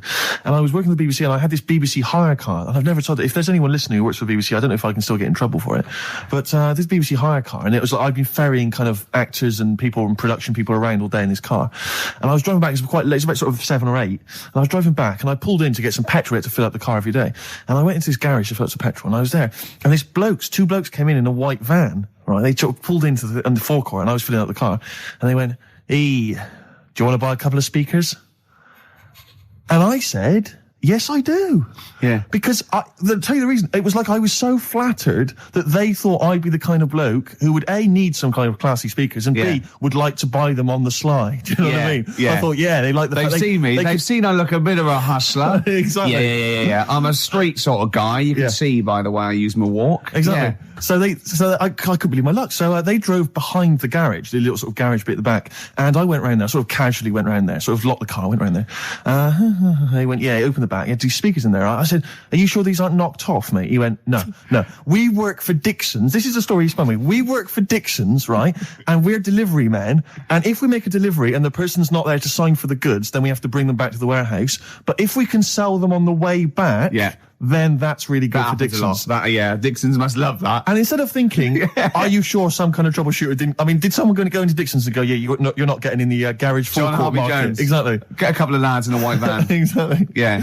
So anyway, so I sort of bought this story, and I was a little bit dubious, and I went, right, let me hear them then. And he wired them up to the car stereo, and boom, boom, boom, they're playing. So it was some groovy hip-hop. I was thinking, great, these guys know what I'm into. Yeah. And he's giving me the talk and stuff. And I said, I'm a bit worried these are knocked off. He went, no, listen, we got a bloke at Dixon's who can confirm this is fine, right? Phone him up, use my mobile, right? And quote this reference number, right? So I phone out, and I goes, I go, hi, some guys here in a garage forecourt trying to sell me some speakers. Just wanted to check. He went, it's fine. I went, should I just read the reference number or whatever? He went, if you want. And X14, and I went, yes, fine. Yeah. Okay. You know what that was, don't you? That was actually Mr. Dixon himself. Exactly. Yeah. Exactly. So I'm thinking, well, they sound great. They're giving me for a knockdown price. I'd say they were like 400 quid. They were like 200 quid or something. It was a good bargain. I was in the market for some speakers as well. Yeah. So, while they were loading it's them all in... kosher. I phoned Dixon's. Exactly. I phoned Dixon's. That's fine. Yeah. So while they're loading them in the back of the BBC hire car, right, I'm in there paying for the petrol, right? And the guy who's serving goes, all right. He goes, what were you doing around the back with those blokes?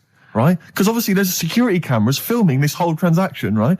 And he goes, what are you doing around the back? And I went, there's some old mates. Some of my mates were just having a chat and that. He went, oh, right, okay, like giving me obviously the evil eye. So I went back to the van. So I'm in the car now and I'm driving with one of the blokes who's in the van with me because I didn't have the money on me. So I had to go to the cash point to get the cash, right? So I'm driving with him and the other guy's like following me in the van and he was like a northerner like you and he was giving it all the, all right, yeah, you know. I tell him, my girlfriend's a DJ, she's got some of these speakers, they're fantastic, da-da-da, and he's giving me this. And then my mind starts working. Now that I've got a bit of time to think, I'm thinking, wait a minute, this all sounds a bit dodgy. Yeah. It dawned on me, Rick. You know, fool, are you? You're streetwise. Exactly. You're streetwise, Steve. Not only that, I was thinking, how am I going to get them home? I've got to drop the car off at the BBC. How am I going to get these huge speakers back to where I live? And how can I pay for them? Because I've just spent £100 on Find the Lady with a couple of blokes in the square. It seemed like a fair game. Some of his friends were winning. But so I explained to him, I said, I can't get them back to like Brixton where I was living at the time. He went, don't worry, give us an extra 20 quid, we'll take them home for you. Oh, that's good. Deliberate. They do a whole service, you see. And there's also a backup guarantee. Did they have the guarantee, the 3-month guarantee? They didn't. No. But so I said, I'm not sure about that. He went, well, why don't you put them in a cab, send them back, and your housemates can collect it? I was like, oh, no, there'd be no one in. And I was beginning to sort of get a bit conscious of like, maybe this was a bit of a scam after all. So I pulled into like a little side road. I said, I'm not sure I'm into this now, actually. He went, what are you talking about? It's 200 quid for a pair of speakers. It's a bargain. You never get a bargain like this, mate. I'm going, not too sure, actually. I don't think I want them. He went, 150 quid, mate. 150 quid. I went, no. He said, 100 quid now to you. And I'm thinking, wait a minute, this doesn't sound like the kind of work that Dixons would be doing. Dixons don't do that when I go in. This is it. Dixons never negotiate in that way. When I go, they'll look around and I leave. They go, where are you going? I go, I go, no, we'll have anything then. Have anything for a So quid. I stopped the car and the white van pulled up behind me with his mates in. Sure. And I said, can you get them out? I'm not interested. And he went, 100 quid, mate. Oh, and he was just going, you tosser. You obviously want some speakers. And he was having a go at me. So I was carrying the speakers out and putting them back in the white van. And he was just shouting at me. He was going, 70 quid. I was like, 70 quid from 200. This is ludicrous. You realise that wasn't Dixon's policy then. Exactly. They don't usually shout, you tosser, as you leave the shop and walk down Camden High Street. They're not usually shouting, you tosser. You should have took the offer of like the monthly payments they've got on at the moment. So I eventually put them in there and I sort of knocked the deal on the head and I got back in my car and they were in theirs and I just looked in the rearview mirror and they were punching the dashboard like with aggression and venom, like we let that deal slip through our fingers. And I've never been so terrified in my life. I just sat there and I was just thinking, oh my God, all I was thinking now is what if I go back to the BBC and they go, we've had a call from the police, the man at the garage, he saw you doing a dodgy deal. I love it. Yeah. Well, what you do is you put the hire car in a drain in your front garden and then go in and out of the toilet, just pouring bleach down or Ajax and they never know. Could you talk about your grandparents? Well, my grandparents, of course, the thing about my grandparents, I have mentioned this before. Yeah. I think they've got about 3 teeth between them. It's unbelievable. My grandfather... They're all their own, though. He was in the RAF in the war, right? And for some reason, he had problems with his teeth, and they pulled them all out and they replaced them with a false set of false teeth. But during the wartime, I don't know whether this was just like what it was like during the war or just the 40s, but he had a kind of wooden plate put in with like some kind of fake teeth attached. Oh no. And he's never had that changed. So he's still got the wooden plate and about 3 teeth still hanging on it. Oh. It's just so he and my grandmother combined, they cannot eat anything that's kind of solid. So they will literally get up for Christmas dinner. They'll get up and they'll put the meat on like it's sort of 6 a.m, go back to bed for the day, get up and eat it about 9 o'clock at night. And the best compliment you can have if you've cooked dinner for my grandparents is, oh, this is lovely. You can suck it away. Yeah. Imagine that. Why don't they just liquidize it? Have a nice little roast smoothie. They have done in the past. Really, and a little apple crumble smoothie to follow. If we take them out to eat, like at a restaurant or something, we've got to phone ahead to make sure there's fish on the menu. Really? Because they can only have fish. But then the bones, you see, that's a problem for them. Well, you can take the bones out of fish, can't you, and sort of mash it up? Yeah, but the eyes are going Steve, as well. Could I suggest the fish cake? It's already mashed. It's with the potato. It's in a crispy crumb, which doesn't hurt anyone, whether you got teeth or not. Rick, can I go on? Make a little? Yeah. I just want to make it because obviously not everyone's as fortunate at Christmas, Rick. No. As us. What about the vegetarians? What are they eating? A nut cutlet. What the hell is a lovely little nut cutlet? Can't they have like tofu, but in the shape of a turkey? But I love the fact that so often, certainly your Linda McCartney veggie items, they always try to fool you into thinking it's the real thing. Some veggie sausages that they've injected with something so they'll taste like sausages. Yeah. Is it true? Talking about when his dad said that, and then you told me something that I find amazing. Oh, the thing is, it's Christmas. Obviously, I've got to go back to Bristol. I love seeing my family. Well, yeah, I do. But it means I see my grandparents who are, brilliant people. I mean, lovely people, but mental. I mean, utterly mental. And they've taken now there must be sort of 80. apiece. And it is quite an old age, but they're fairly good health, relatively speaking. And they just spend their time in bed. I mean, that's all they do, is that's their profession. They've retired to go to bed. And they spend all the time in bed. I tell you what they're like. They're like that old guy. They're like all that old family in Charlie and the Chocolate Factory. Oh, yeah. Remember, none of them had got up for like 25 years. Yeah. And you said that they go to bed and they go to sleep, but then when they wake up, what they do is put an extra pillow so they're slightly more upright, and that's them in the day in bed. That's their daytime thing. But they get up and cook and stuff. What they do is they've got about 6 teeth between them. I mean, my grandmother needs false teeth, but refuses to go and have the old ones extracted and the false teeth fitted. So she's working with about 3 or 4 teeth. Oh. My grandfather had false teeth given to him during the war.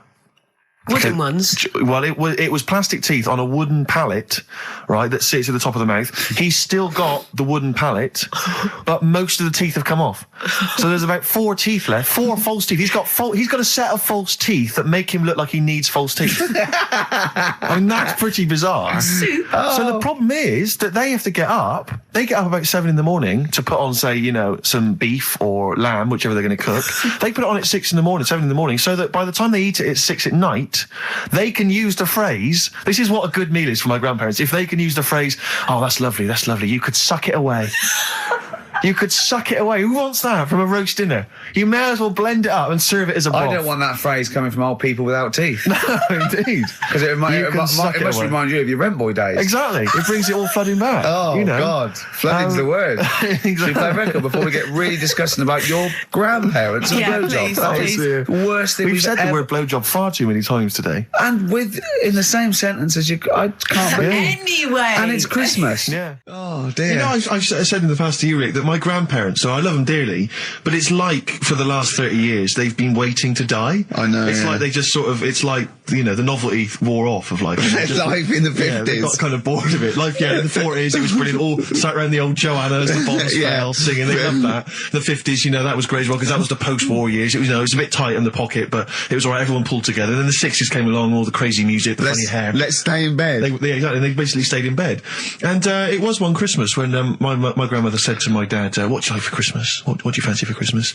And this must have been, I don't know, 20 years ago. She said, what do you fancy for Christmas, Ron? And he went, well, I could do with a nice big kind of warm winter overcoat. She said, don't worry about that. She said, don't worry about that, because your father will be dead soon. It's right, you can have his. Meaning my granddad. Well, to be honest with you, my father's still waiting. Which is good news. Good news for my grandfather. Less good news for my dad. He's freezing. He's freezing. He finds out, how is he today? He's fine. Okay. Oh, I'm freezing. It's such a weird mindset, that. I think that, to me, is what sums up people from that older generation, the 40s and 50s. And it seems to me that you've got that kind of mindset. It's like you were born in the 30s. And whenever you talk of your childhood, it's like you had like a baked potato to take to school.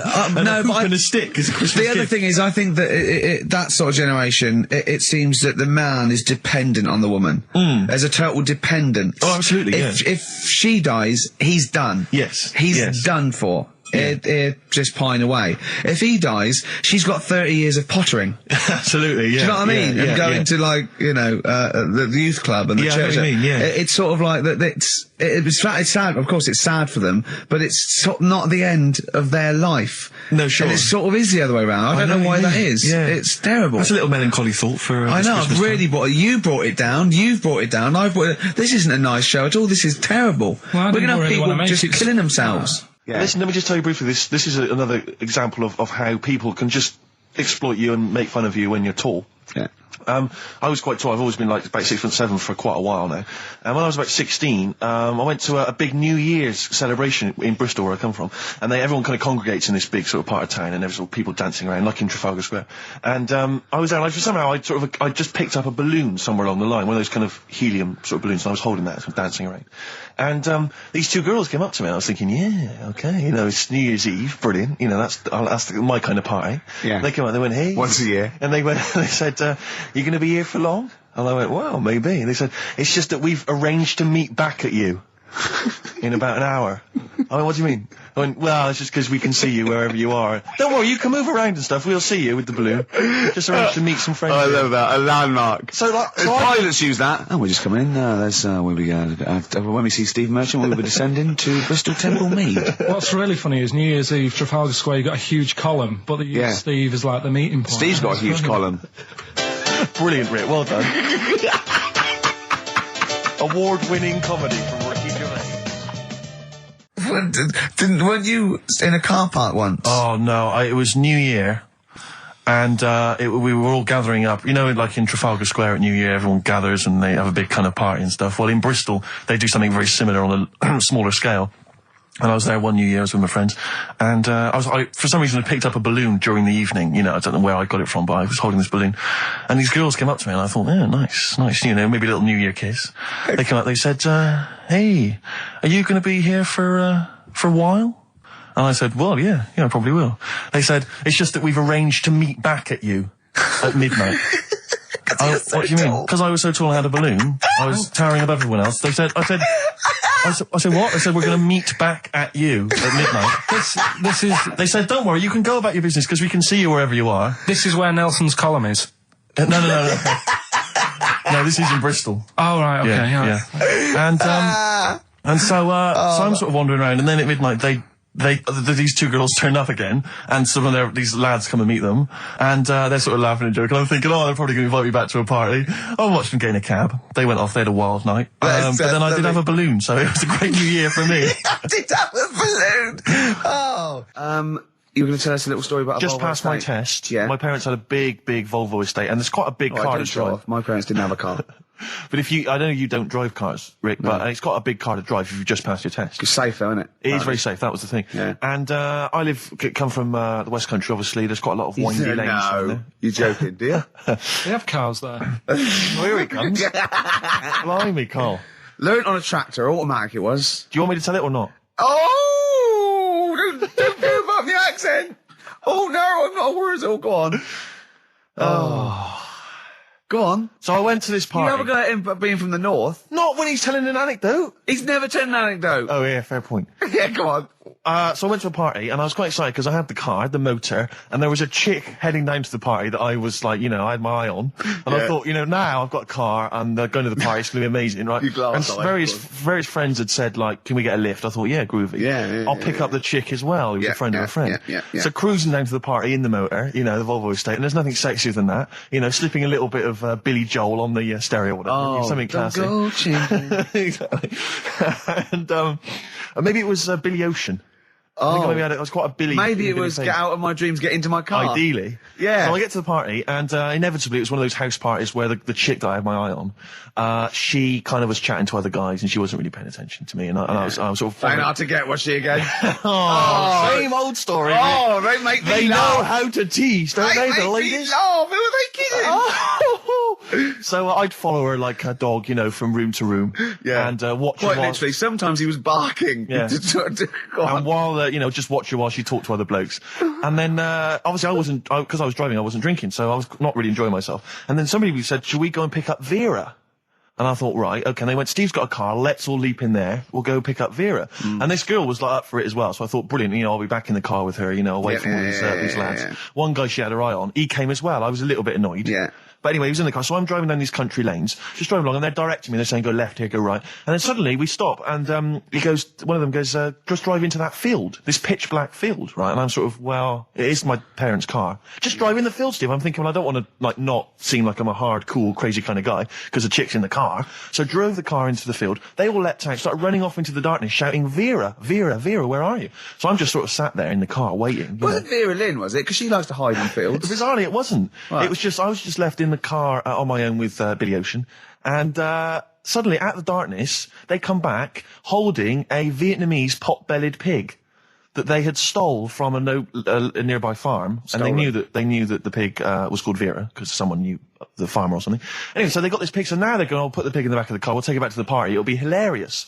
I'm thinking, well, I'm not sure I want a pig and all its, piggy crap in the car, right, crammed in there. But they say, yeah, so obviously I'm thinking again, I don't want to look like I'm, a nerd.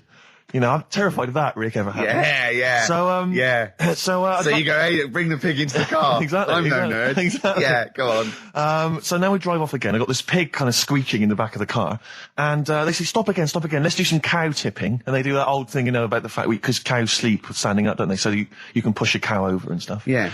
So they're having a wild time, hilarious. So this time, now we get to a sort of dead end in the road, and they say, "Well, turn around, let's go back to the party." And I'm thinking, fine. Try and do a 3-point turn in this very narrow country lane, right?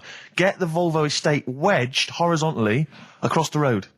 Can't get it out, just can't seem to sort it out. I don't know what, I'm panicking because there's a pig in the car, right? And, local disgruntled farmers, right? People drunk, partying, probably off their head on some kind of weed. Rick. Was it loads of blokes with, like, pitchforks and flaming torches Exactly. going, burn him.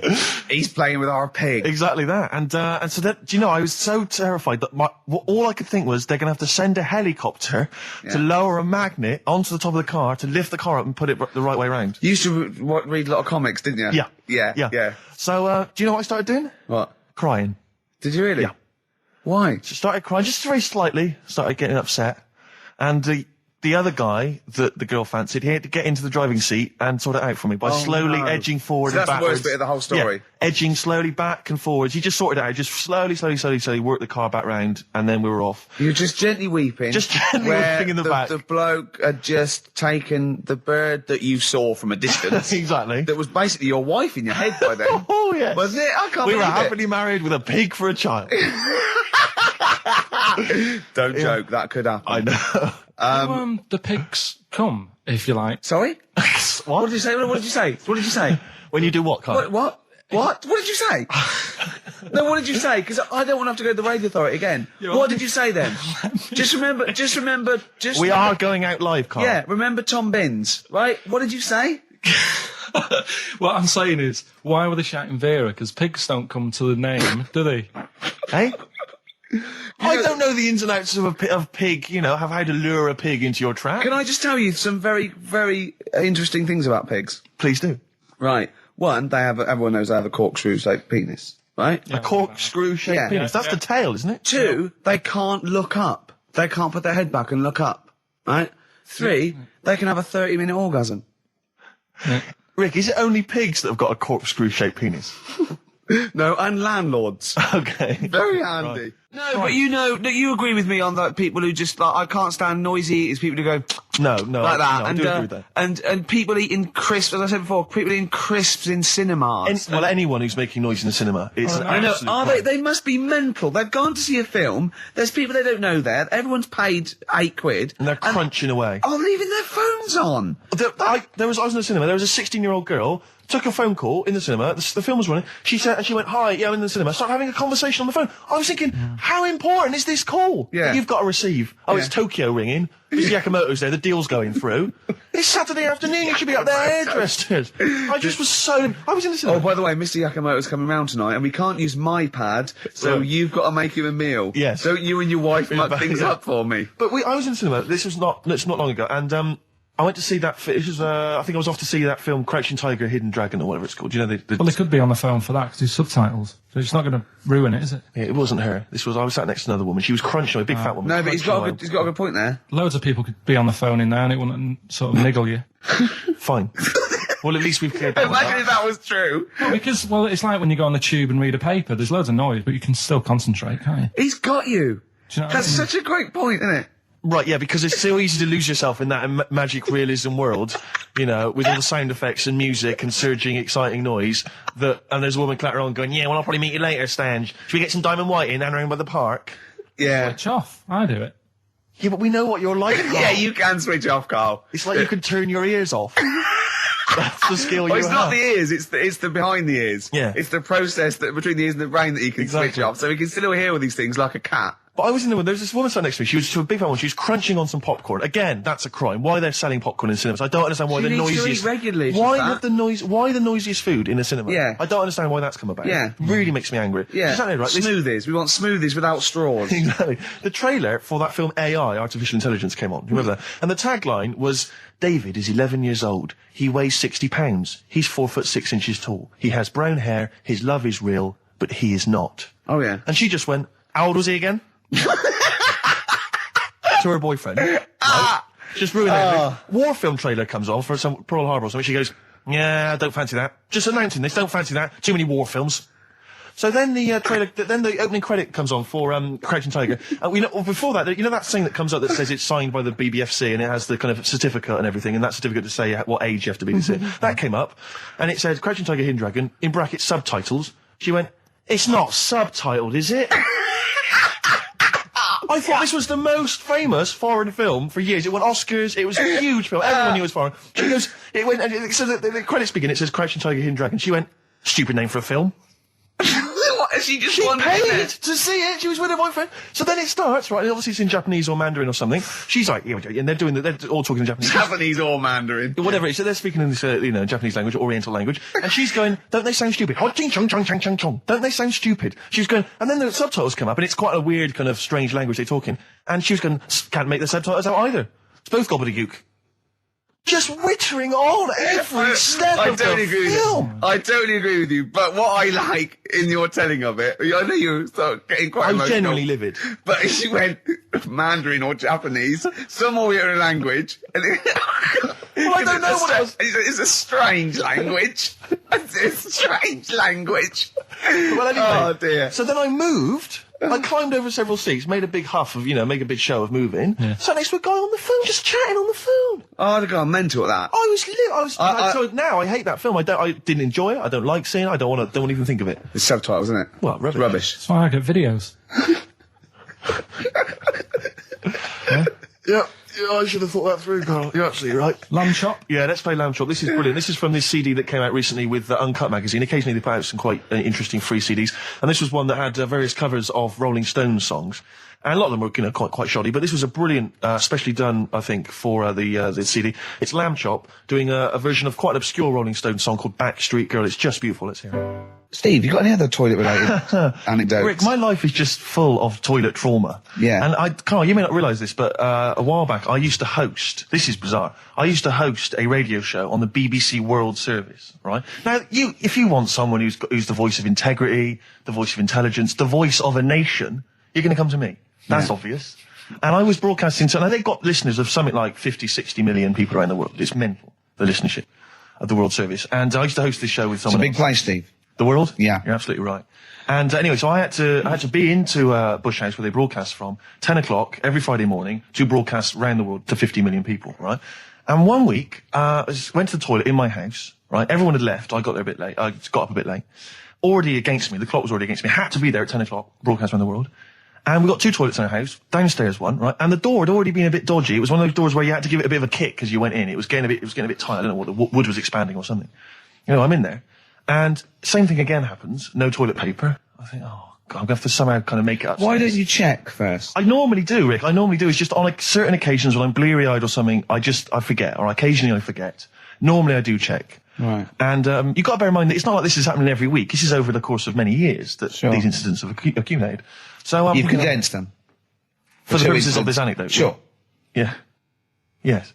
And great. You're just brilliant to keeping the pace up of an anecdote there, Rick. You've just drawn in. I don't know where I am now. Anyway, I know where I am. I'm trapped in a toilet with no toilet paper. That's where I am. And I'm thinking maybe I peel off some of the wallpaper, things like that. But there's nothing I can do. I got to go upstairs. Well, exactly. But I'm going to have to go upstairs and find toilet paper. Was there any? There wasn't. There wasn't. Oh. I'm going to have to go upstairs and maybe find a notepad or something like that. Oh. And so I try the door. Right, the door's wedged. I'm pulling on the door and I can't get the door open. It's just like it won't come open. And it's already, and I knew it was going to come to this at some point. Like, this is like, the clock's ticking. I'm trying to pull the door open, trousers around my ankles again. And I'm thinking, well, what I could do is I could open the window, I suppose, and try and climb out. But not really, because I got the trousers around the ankles. And that's or if it was raining, just stick your ass out, two birds with one stone. Sadly, it was a beautiful day, Rick. I call it the World B-Day. And so, so what I'm thinking is, I got my mobile phone in there, luckily, because it's in my pocket. I'm thinking, well, maybe I can phone, I would seriously... Kleenex. Maybe I'll phone the fire brigade. At this point, I mean, it just dried. No, it hadn't. It was... Hold on. Was that little puppy not around? Because sometimes you can call that, it's got a little bit wrapped round it. Listen. Or just use the puppy itself. There's 50 million people around the world going to hear my voice in 30 minutes. Exactly. And where's Steve? He's not locked in a toilet again, is he? Exactly. Oh, no. So So I was thinking about phoning the fire brigade, and I'm thinking, Sure. like, if I do that, it's gonna be the first call that goes straight on the speakerphone. Yeah. For like the entire fire brigade service With everywhere. a butch hero carrying you down over his shoulders with your trousers around your ankles. Can I just not pull him up? No, you've got to be taught a lesson. Yeah. But I imagine the idea of phoning up and going, hello there, I'm trapped in a room in my house. Oh yeah, which one is it? Oh, I don't need to know. It's quite small. Yeah. Is it? Yeah. It's not the toilet, is it? Because we don't want to come and rescue someone who's trapped in the toilet. Which service do you require? Paper? So I think I can't phone the fire brigade, the clock's ticking. So then I think one of my housemates is still in the house, but still asleep. So I phone the house number. Right, phone rings and rings and rings for ages. And eventually he answers the phone, right? Gets out of bed, answers the phone, yeah. Hi, it's Steve. All right, what's wrong? I'm What are you doing? downstairs. What are you doing? All right, yeah. I didn't wake you know. What are you doing? Just in the I'm just toilet. downstairs in the toilet. Oh, yeah, what are you doing?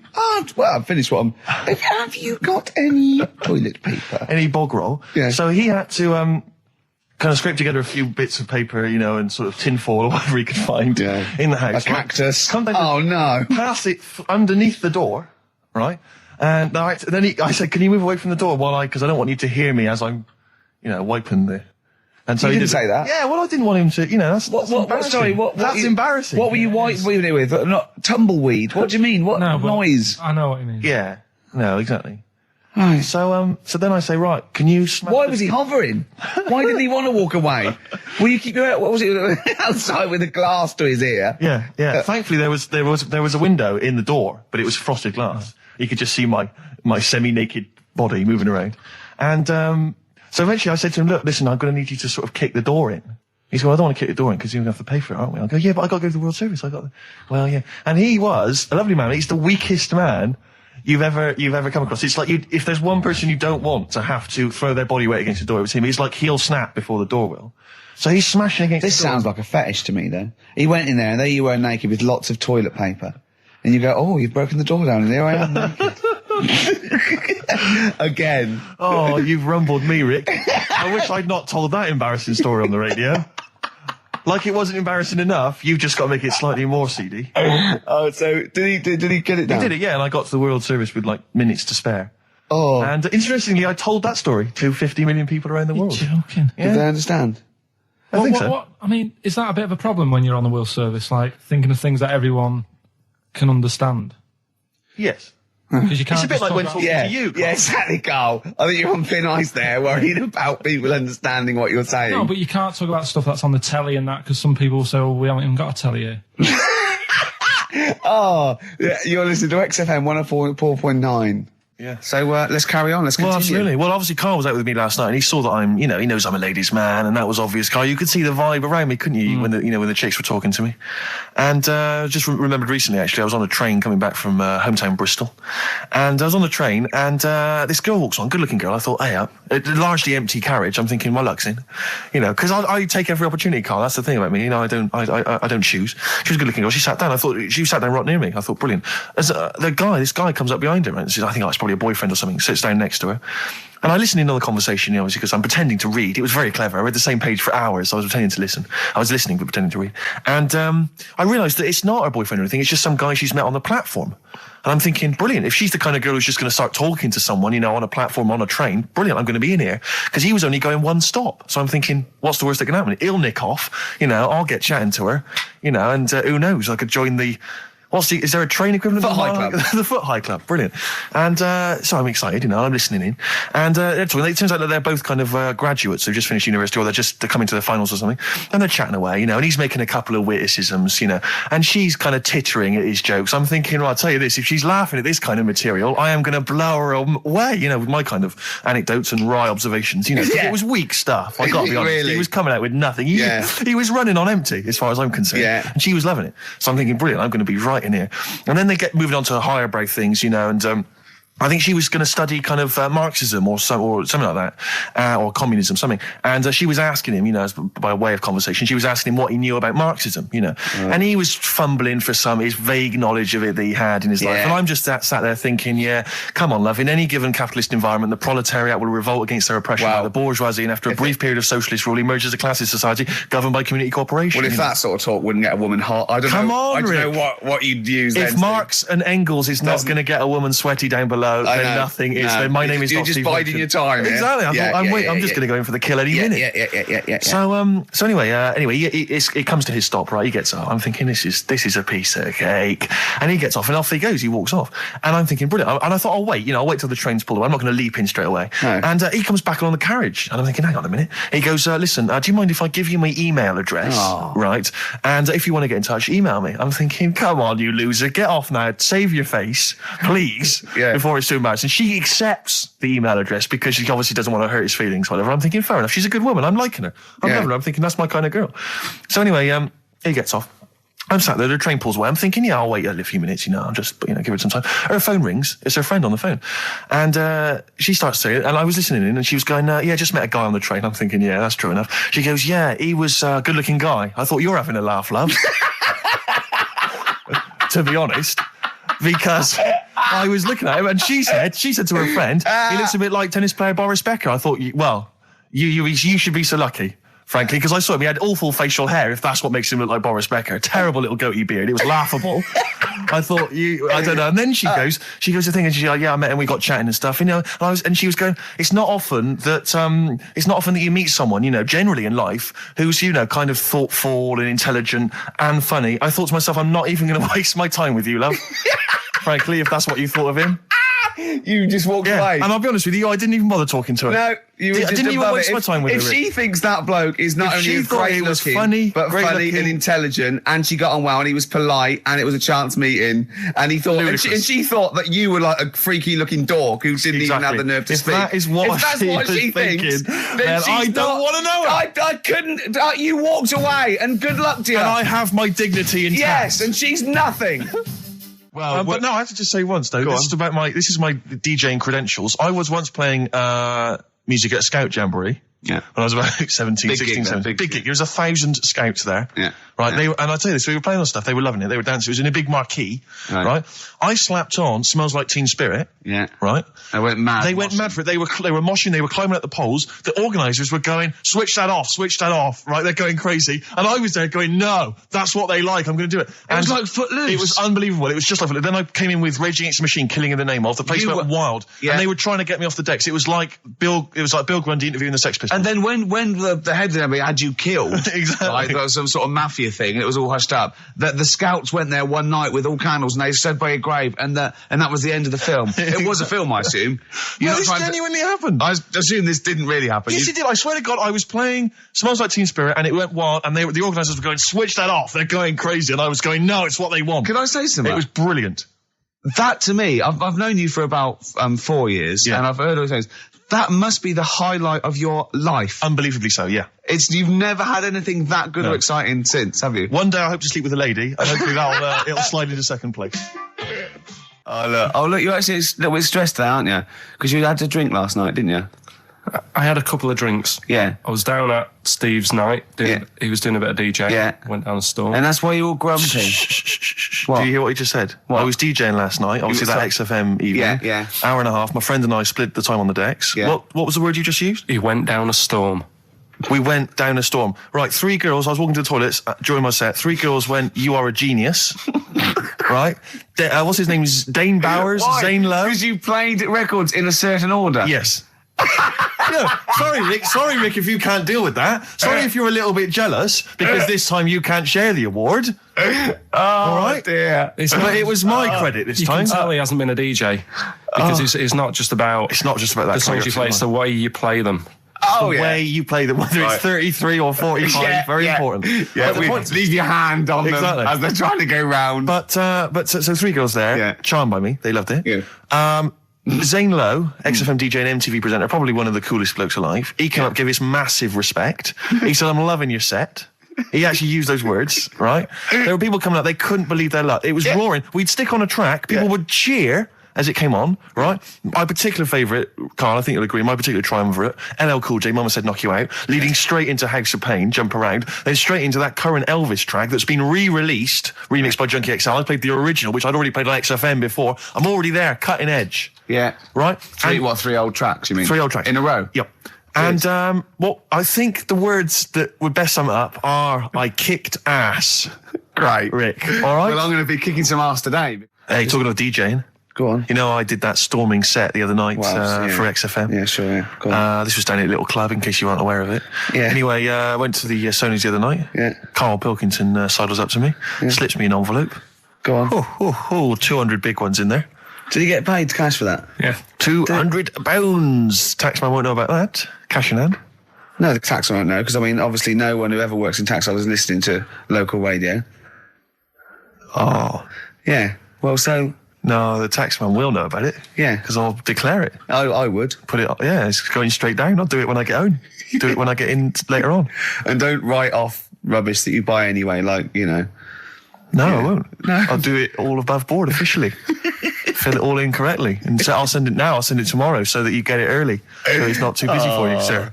Oh, never mind. But Rick, I just need to mention something quickly to you. When did I last see you? I saw you yesterday, didn't I? Yeah. Because we went up to Edinburgh yesterday. We were very nicely invited to go and talk at the Edinburgh International Television Festival. It was quite a big deal. We went up there and we were interviewed. And Ricky chose to go on the train because it takes like 4 hours. Is it 4.5 hours or something on the train? Yeah. But it's quite leisurely. It's quite sort of gentlemanly thing to do. Yeah. I opted to go for the plane option and fly up there. More modern. Exactly. And they bankrolled that. They paid for it all, and that was all very nice. And as I recall, when I last saw you, we got a cab, didn't we? And you asked if you could get the cab to drop you off at the train station. Yeah. And then it took me on to the airport. Yeah. Did I... Now, that was before... the last time I saw you was before I got to the airport and missed my flight, wasn't it?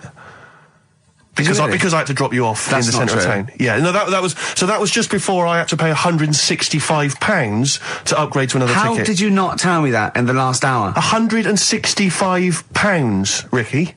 I had to pay because we dropped you off at the train station. So, I mean, do you want to go halves on that, or what do you want? How do you want to deal with that? How do you want to sort that whole mess out? Why were you late?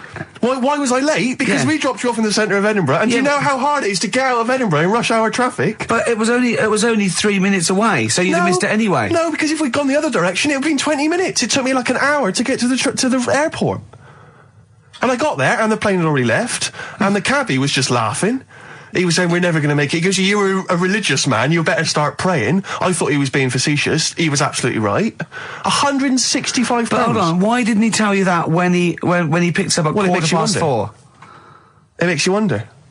So obviously I'm a little bit annoyed, because you know I'm not a man who likes to sort of spend unnecessarily. But wait, this is not my fault, because you were there when we made that decision. I didn't impose this on you. We both decided that might be... It's both our fault. I mean, it's no one's fault. It's both our fault. That's fair. That's all I wanted to hear. It's both our fault. Therefore, it's both our financial obligation. No. £165. Just split that in half.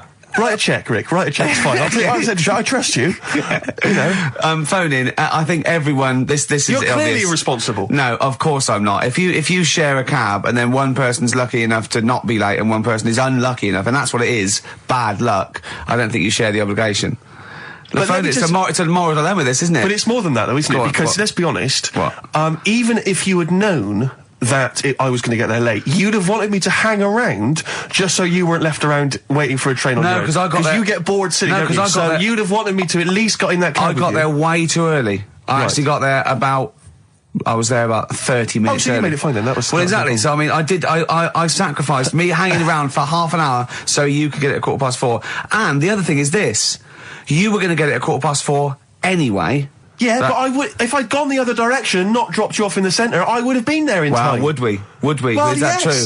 Well, only God knows. Well, and the cabbie. What I mentioned it to. So, I'll tell you what to cheer you up. I'll tell you what's better than 80 quid. I'll tell you what's better than, shall I? Go on. Music. What, are you paying the whole 165? Listen, look, I've brought in a little track here, Bruce Springsteen off the Tunnel Love album, and I know you're a Springsteen fan. I'm a Springsteen fan. We should just qualify this, because a lot of people who listen to XFM obviously a bit edgy about Springsteen. They just think he's this old, kind of ludicrous 80s rocker, the bandana, you know, the flying the flag, which he never really was. No, that was Bon Jovi. Exactly. Don't confuse Bon Jovi. But seriously, no, do you know what I mean? He did write some great music in the 70s, and he just got a little bit kind of pompous in the 80s, but he still turned out some amazing tunes, one of which I imagine is this one, Rick. This one's called Brilliant Disguise. Yeah. What about, are you a fan of any of the great English operas, like The Pirates of Penzance? Yeah, Gilbert and Sullivan. To me, Gilbert and Sullivan were like their day equivalent of like Richard Stilgoe getting together with Tony Slattery. And then 100 years later people go, it's brilliant. It is like, they might as well, I don't know, make any episode of Whose Line Is It Anyway? Right, yeah. Into an opera, and in 200 years' time we're going, that's genius. Yeah. Listen to this one, look, this is Party Quirks. Yeah, Amdram Society staging Worst Step. Because I was in the Pirates of Penzance once in an amateur production. You used to like Whose Line Is It Anyway? I did, that was Although I did watch it when it first came on Channel 4 about 15, 20 years ago. But we did the Pirates of Penzance when I was in an amateur dramatic society in Bristol, the Bristol Operatic Society, Light Operatic Society. I don't know why I was involved, because I can't sing. My audition, I thought, this is how desperate they were for blokes. I swear to God, right, I can't sing, you know. Well, you? Yeah, all right, calm down. And I went in and they said, so what are you going to sing? I went, well, I want to surprise you. They said, do you want a piano accompaniment? I said, no, I don't think so. I went to the back, I swear to God, I went to the back of the room and I just sang, Thumbelina, Thumbelina, tiny little thing. Thumbelina dance, Thumbelina sing. Thumbelina, what's the difference if you're very small? 'Cause when your heart is full of love, you're 6 feet tall. I just did that. And they just looked at me like I was the weirdest freak they'd ever had. Immediately put me in the chorus, because that was how desperate they were for blokes. We staged it, we rehearsed it. I couldn't remember the lyrics. Thank God you were doing Thumbelina. Yeah. Oh, but dear. I couldn't remember the lyrics. What was it for? Was it Gilbert and Sullivan? It was the Pirates of Penzance. There weren't enough blokes, right? So that we had to double up. So some of the pirates had to double up as the policemen who were chasing the pirates. A little bit problematic in the scene when the policemen and the pirates have a fight. That was a little bit tricky. And the worst things, there's this sequence where, like, the daughters of the Major General all kind of like, oh, beautiful, something like, you know, oh, beautiful little girls are we, la la la la la la la. And the women they must have all been over 40. I mean, real kind of toothless crones creeping around in their 90s. Is it the sort of women that buy one of those sort of porcelain dolls from the TV and go, look, I've had a baby. It's not a real baby. It is a real baby. I'm going to stab you. Yeah. One of those. Exactly. It's the sort of women that you'd see maybe on TV's Bargain Hunt. You know, the kind of contestants you get on there. Those are women who sort of, they're in Amdram and they think they've clung on to their looks, but they have never made it in the guy who was playing there's a guy who's supposed to be an 18-year-old prince, an 18-year-old pirate, the Pirate King. He must have been 40 if it was a day. He also directed the show, though, so he got to prance around in these thigh-high boots. Ludicrous. It was so embarrassing. It was shameful, really. I'd love to go to Amdram. Amdram is a whole other world. It's such an incredible place, because there's so much backbiting and envy and... Really? Oh, it's incredible. It's worse than the real world of theatre and TV. It's unbelievable. Because the same old people get to do it every year because they can hold a note. Can we go along? You would absolutely adore it, Gervais. It is film it, a secret camera. blinding. Did I ever tell you about the time that my father, when I was younger, we went on holiday, my dad he bought a little boat. A little sort of wooden boat, make a 3-seater, and he and a friend of his went out with me in the boat. I was maybe 12 or 13. Went out and we sort of went, I think we were we had the little motor, outboard motor, chugging out. We just thought, we thought this was real seafaring stuff. Brilliant. We'd lost sight of the beach because we'd gone round a corner of like a mountain, or like a, what do you call it, like a cliff. And so we just round the corner, and there was this boy, like just floating in the water. Not a boy, but you know, like a boy. And, very tricky to explain that on the radio. It's the same word, isn't it? Boy, a boy, and a boy. Yeah. And so we float past that and we're just chugging along. The motor conks out. Oh, I can't believe it. We have to row back in. So they're rowing away. I'm just sat there. And we noticed that every time we sort of think we've got past this buoy, it just seems to be back where it started again. And we realised that the tide is taking us to, but not taking us out, taking us towards these rocks. And we've got ravaged rocks. And we were a bit pretty scared because I can't swim very well. Or I couldn't at the time. I think when my dad had maybe bought, you know, he didn't, I'll be honest with you, I inherited a lot of things from him. One of which was his carefulness with money. just the one life jacket. How deep was the water? Which I seem to remember he tore off my back and put on himself. So the water's pretty down. I mean, I'm not saying we would have necessarily died, but it was pretty scary because the boat, you know, we were going to crash into these rocks and stuff. It was getting pretty unnerving. And so they're sort of rowing like mad, we're just not making any progress. And we're beginning to think that this might be the end. And this boat, this kind of ferry boat, comes chugging by doing tours. Ching, ching, ching, ching, ching. And it comes by, and my dad goes, oh, wow. We were going, brilliant, they can help us. They'll throw us a rope, they'll tow us back in. He was going, you've got to be careful though, hang on, because according to the laws of the sea, if he rescues us, Steve, he can claim my boat. The laws of the sea mean he can claim my boat as salvage. I love the idea of that's like a reward. Doing that. But The laws of the sea. What I like is, his 12-year-old son might die, he's thinking about the boat. I know, but also, the other thing, of course, is that I like the idea of this ferry master going, arr. Yeah. The boat be mine now, or take your son. Yeah. Let me think about it. I need a new bed. That'll be just right. King size. Oh dear, that's lovely. I have to say, this is such a terrible confession. When I was doing a school play once, when I was about that age, 15, right, there was a girl who was in the cast with me, right, and she sort of, she was giving me the eye. I was thinking, well, I kind of thought she was, right? And it was class. But there was another guy. There was another guy there as well. I was sort of competing for her affections. Oh no! And he was quite a witty guy. His name was Scott Hansen. He had long blonde hair. Exactly. Yeah. And I thought, well, the way to impress her, because I was 15 or whatever, I thought I was pretty smart. I sat in one of the adjoining dressing rooms, reading a copy of the philosophical book Zen and the Art of Motorcycle Maintenance, which I didn't understand, but which I sat there reading it in the hope that she would walk in and think, my God, you're reading Zen and the Art of Motorcycle Maintenance. You don't go with the crowd. You don't want to come next door when we're talking about nonsense and people are flirting. We're talking about the bangles and curly whirlies. You're in here saying, look, just if you want to come and talk to me, you're welcome, but I'm not. I'm a thinker. I bet you thought you were Kwai Chang Kane, didn't you? I thought it was like she'd think, Jesus Christ, I've never met anyone like him. That is genius. And I remember the one time she accidentally walked in, she went, oh, sorry, wrong room, and left again. And that was it. Sorry, at 15, so this is about the time you took to wearing a bow tie to I'm impress slightly people. younger wearing a bow tie. I love that. No, I used to watch a lot of Harold Lloyd films, and he always seemed to do very well. I love it. I love the idea of at 15 you going, well, it's time I went to wooing. Right. Right, on with the bow tie. Where's the Zen? Where's the pipe and my boater? It's a time I got me a bow. Yeah. I love that. But songs are great as well. The other thing you do, sort of when you're about 15 and 16, is start writing songs about, like, the world's trying to take a piece of me. Hey, you think I'm going down? I'm coming back. I'm against the ropes. They try to drag me down. It's like you want to be Cool Hand Luke. Yeah. They put me in this emotional prison. The man's on my back. Who? They try and take a piece of me. Who do? Well, you're 14. Parents and that, don't they? You're really comprehensive. The teachers. Yeah. I absolutely love it. I still remember a poem. I'll not say his name.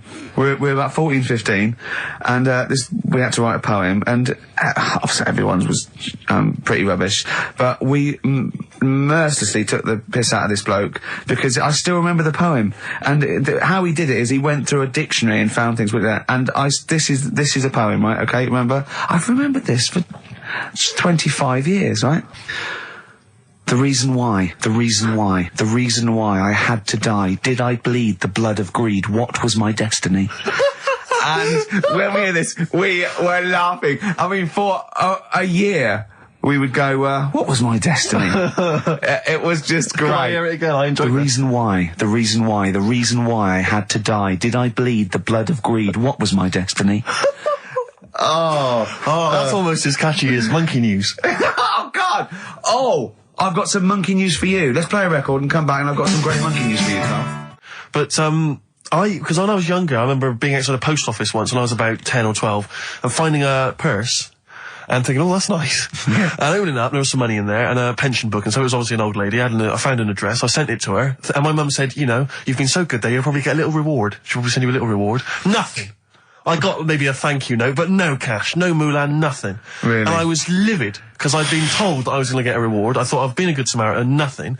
So, many moons later, when I was at university, I learnt from that, and this is the most bizarre thing. This explains a lot, doesn't it, Carl? This is like the Mary Celeste. I went to a cash point to I thought, I can't get my card in here. And I realised there was already somebody's card in the machine. They put the code in, but then they just disappeared. They'd been kidnapped or something. So it was just there, waiting, sitting. He said, what do you want to do? And it gave you a number of options. I thought, interesting. Steal or go to heaven? Yeah, exactly. He went, oh dear. Yeah. Well, I pressed balance just to check what their bank balance was. Unbelievable. It was a considerable sum of money. I'm not going to lie to you. It was not typical student debt. It was like, I think they were a foreign student. There was a lot of cash in there, a lot of money. Did you feel a slight bulge in your trousers when you saw the amount of money? I couldn't believe my luck. I thought to myself, now then, I could just take that card out and hand it in, or I could teach them a small lesson, right, and maybe give myself a reward, because last time I did that, I didn't get a reward. So if I give myself £30, then I'll take the card out. 30? Give myself 30. You didn't really? Well, I thought that's a good reward. And I went in, I handed the card in, I took that. Steve, and that's a little reward for me. And I'll tell you this, don't think it's evil, because I went in and I bought everyone a drink. Well, brilliant. Yeah, I didn't tell them I got the money free. Well done. Excellent. So probably gangsters are quite generous with the money they've stolen from other people. Yes, but someone's negligence, Rick, has lent... the thing is this, Steve, right? I believe it, except that buying people a drink, Carl. What do you think? Well, I kind of thought that when he said it, but then I thought, but they'll be buying him back. So he's still that. So in a way, he's still a winner. Yeah. Everyone's a winner in that situation, including the student, because frankly, if there had been a less scrupulous person who found it, they'd have probably helped themselves to a considerable sum. I cannot believe he did that. There was thousands and thousands of pounds in there. What if Beadle had jumped out and slapped you with his little claw and said, we've been filming this, merchant? Well, so what? How old were you then? I don't know, 19, 20? Would you do it again, or was it just to get the world back for the old lady's purse? Possibly do it again, yeah. You're joking! Well, you've got to think of it this way. You've got to think of it as there was a lot of money in there, and someone less scrupulous than me would have taken a fortune. They'd have cleaned them out. Whereas I just took a small reward, which I thought was more than enough for someone's negligence.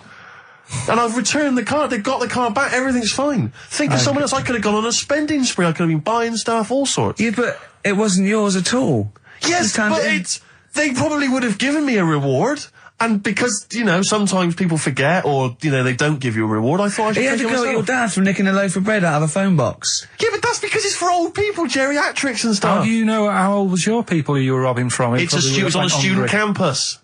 Well. Wow. I thought it was excellent behaviour. I thought it was that's good, honourable behaviour. That's showing another side to him, isn't it? What would you have done, Carl, in that situation? And tell the truth. I might have helped myself a little bit. There you are. I don't know what this is helping yourself a bit. Like you say, just sort of, send them back and sort of say, If you find a £1 coin in the street and you can be bothered to bend over for it, then have it. But someone's cash point card or personal belongings... I'd let them know, though. Did you send it to them and say, I've service charge included. I've took that out already. No, I handed it into the... Let them know? What do you mean you'd let them know? I'd say, you're lucky here. Right, I just took, I'd probably said 20, actually. Okay. Because that's just like one note. Sorry, right, okay. You are winding me up. No, I'm not. I mean, not for once. I mean, I know what Steve's like. He is tight, right? He is. And you know that, don't you, Steve? Financially, you mean? Well, no, I mean, just the way you are. You're very sort of, you're not wasteful with your money. I'm careful. No, I'm not wasteful. Absolutely right. No, but to the extreme. Not towards the extreme. Not towards the extreme. No. Look after the pennies. The pounds will take care of themselves. All right? Simple to remember. Good advice. Yeah, all right? But the thing is, right, I know that I take the mickey out of you for, like, the way you look and stuff. Sure. Right? Well, I'm right back at you. But the thing is, you can't help that. Absolutely. But I'll tell you something that women don't like. Sure. And it's fellas who are tight with the money. Sure. I'm not frugal with money with ladies. I'm frugal with money with you. Well, I've got no reason to splash money out on you. I've never seen you splash money out. Well, you've never been out with me. Steve, have you ever splashed out on a lady? No, but I hope to one day. The right lady. Play a record. Sorry, just suddenly struck me something. I don't know if I mentioned it before. You mentioned that you tried to catch your guy out when you came back once. You opened the door really quickly to see what he was up to. Did I ever tell you when I was at university? Now, I'm very tall and I've got enormous feet. Size 14. Size 14 shoes. And when I was at university, everyone, it seemed to me, was wearing Dr. Martens. It was like you had to wear a pair of Dr. Martens. It was kind of the rule. Dr. Martens was big for you. Yeah, so that's a big pair of Dr. Martens. That's where the myth of the old woman who lived in a shoe, I think, came from. People with my size shoes. Anyway, I just literally kind of moved to university. I'd been there for literally a couple of months. And obviously in that first period, you're quite keen to kind of, reinvent yourself, strike yourself, try and give an impression of perhaps being quite sophisticated, worldly, cool, all those things that, you've left behind all your childhood friends, so you're trying to, develop something. He didn't bother, he didn't. What, sorry? You didn't bother? No, I was working hard on it, and I was kind of, I was doing alright, and I had a tie-dye shirt, I was looking good. And, so I was trying, working hard to try and seem kind of cool and not freakish. And I came back from studies once, and I came in, and there was a little old cleaning lady that kind of would always come in every day and clean up our halls of residence. And I came back, and my door of my room was open, and there was like a little huddle of people just peering in, right? And I thought, this is odd, you know, that my door's open and I'm not in there, and there's people staring in the door. And I looked in, and the little cleaning lady had my Dr. Martens on and was clumping around, making them all laugh, doing an impression of me. That's amazing. Imagine that. Imagine the psychological scars that has. I don't know that she's more popular than you. Yeah, exactly. And they go, come on, Maud, let's go to the JCR. Exactly. And they carry her down. They go, drink. And she goes to you, Steve, you better have that spotless by the time I come back. You go, all right, I will. All right. But what I like is the fact that I'm sure that's not part of the cleaner's code. The cleaner's code is you don't have the keys to everyone's room so you can go through their belongings and play practical jokes. I mean, surely it's a kind of, there's a trust. She must have looked like a wall bracket. I went bowling with him once the first time, and we went bowling at this place. Where was it? I mean, Finsbury Park. And I'd never been before. And he goes, you got to wear special shoes. I went, all right. He went, so. He goes, have you got size 14? And she went, yeah, I've got one pair. And she put them on the table, and they look like crusty. Honestly, honestly, it looked like, it was, I just started laughing because they're so long and thin anyway, and they're multicoloured, aren't they? They're two colours, and it looked like Krusty the Clown's feet. And then this teacher just went, all right, 14, that is big, isn't it? It is a huge size shoe, you're right, yeah. And it was just the one cleaner in them. Just the one, sadly. She did have loads of kids eventually and brought them up in there.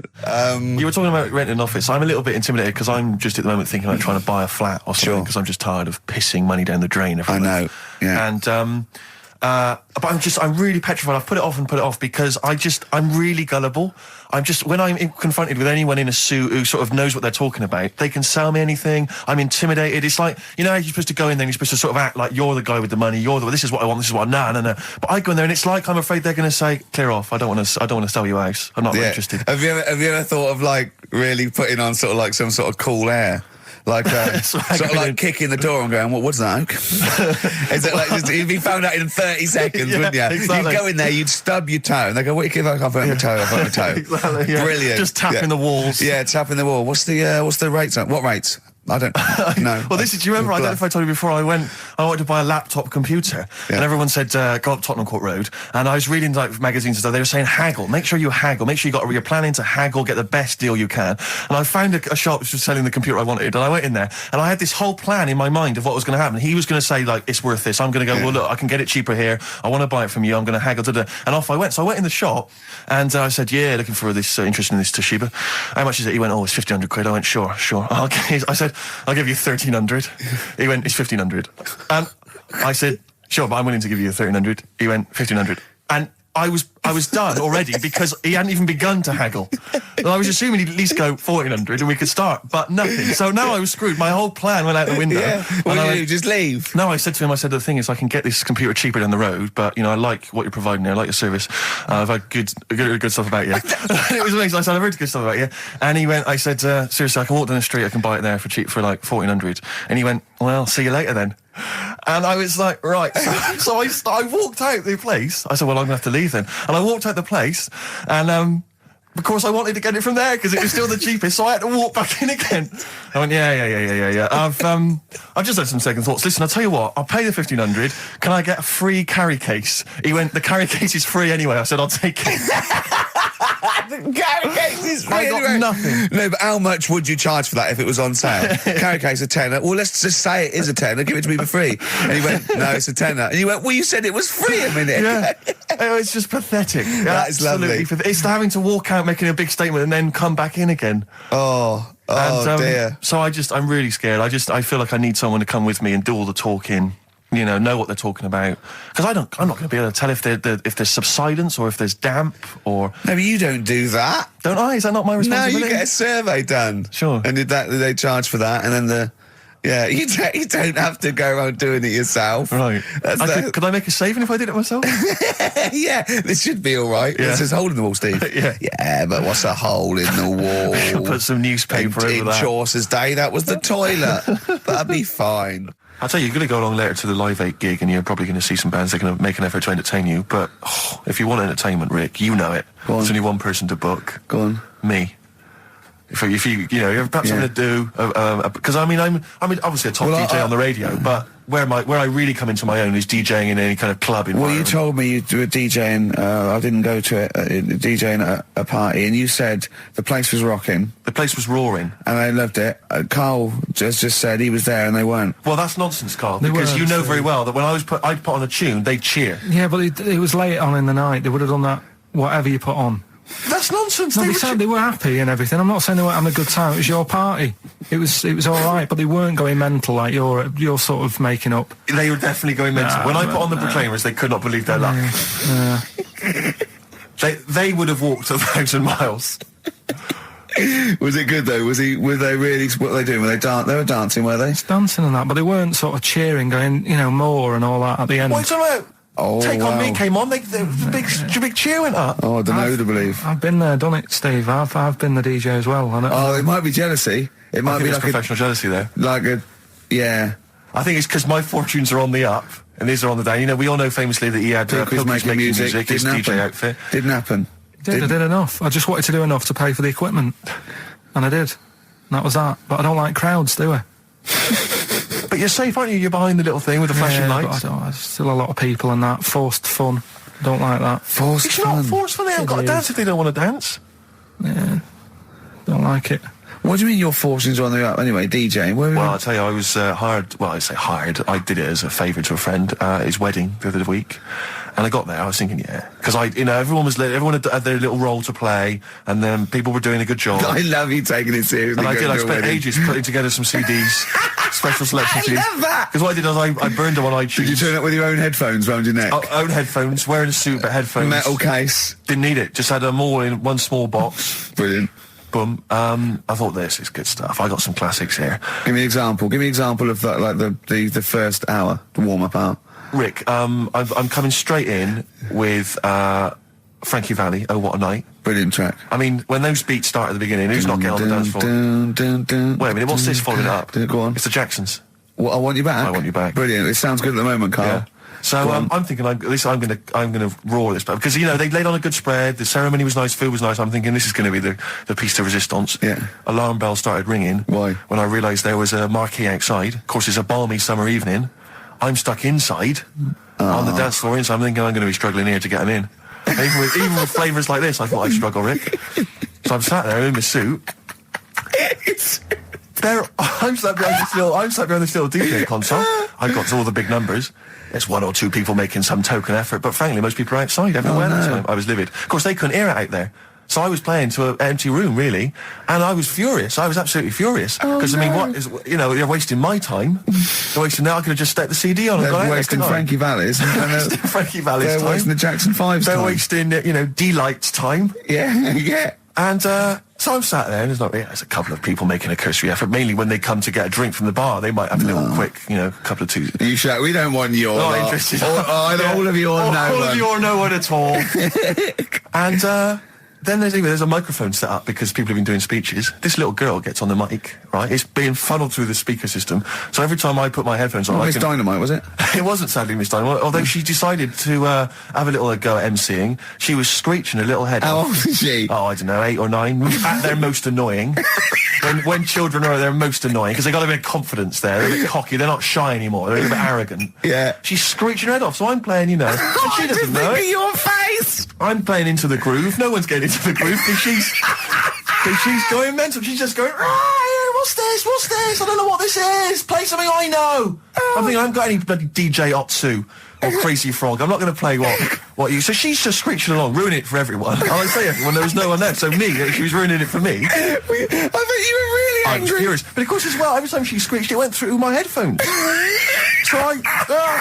So of course and then her dad comes along, right? And I'm thinking, all right, he's seen I what's just happening. imagine you in your suit, sweating, getting annoyed at someone Livid. ruining your set that no one's listening that no to. one's listening to. I think, her dad's coming over. He's going to put pay to this. He's realised that, she's causing a disturbance. He comes over there, joins in. No. Sits her on his lap. He's just saying, she's having a well of a time. I'm thinking I'm furious. I'm thinking it's his responsibility to shut her up. He's not going to do anything. What can I do? I can't step in. No. And I know very well that if I interfere, he's going to say, oh, well, she's enjoying herself and no one's dancing anyway, and we've just got into a fracas. Yeah. I didn't want to start a fight. No. Because I don't know, but he'd have knocked you out, wouldn't he?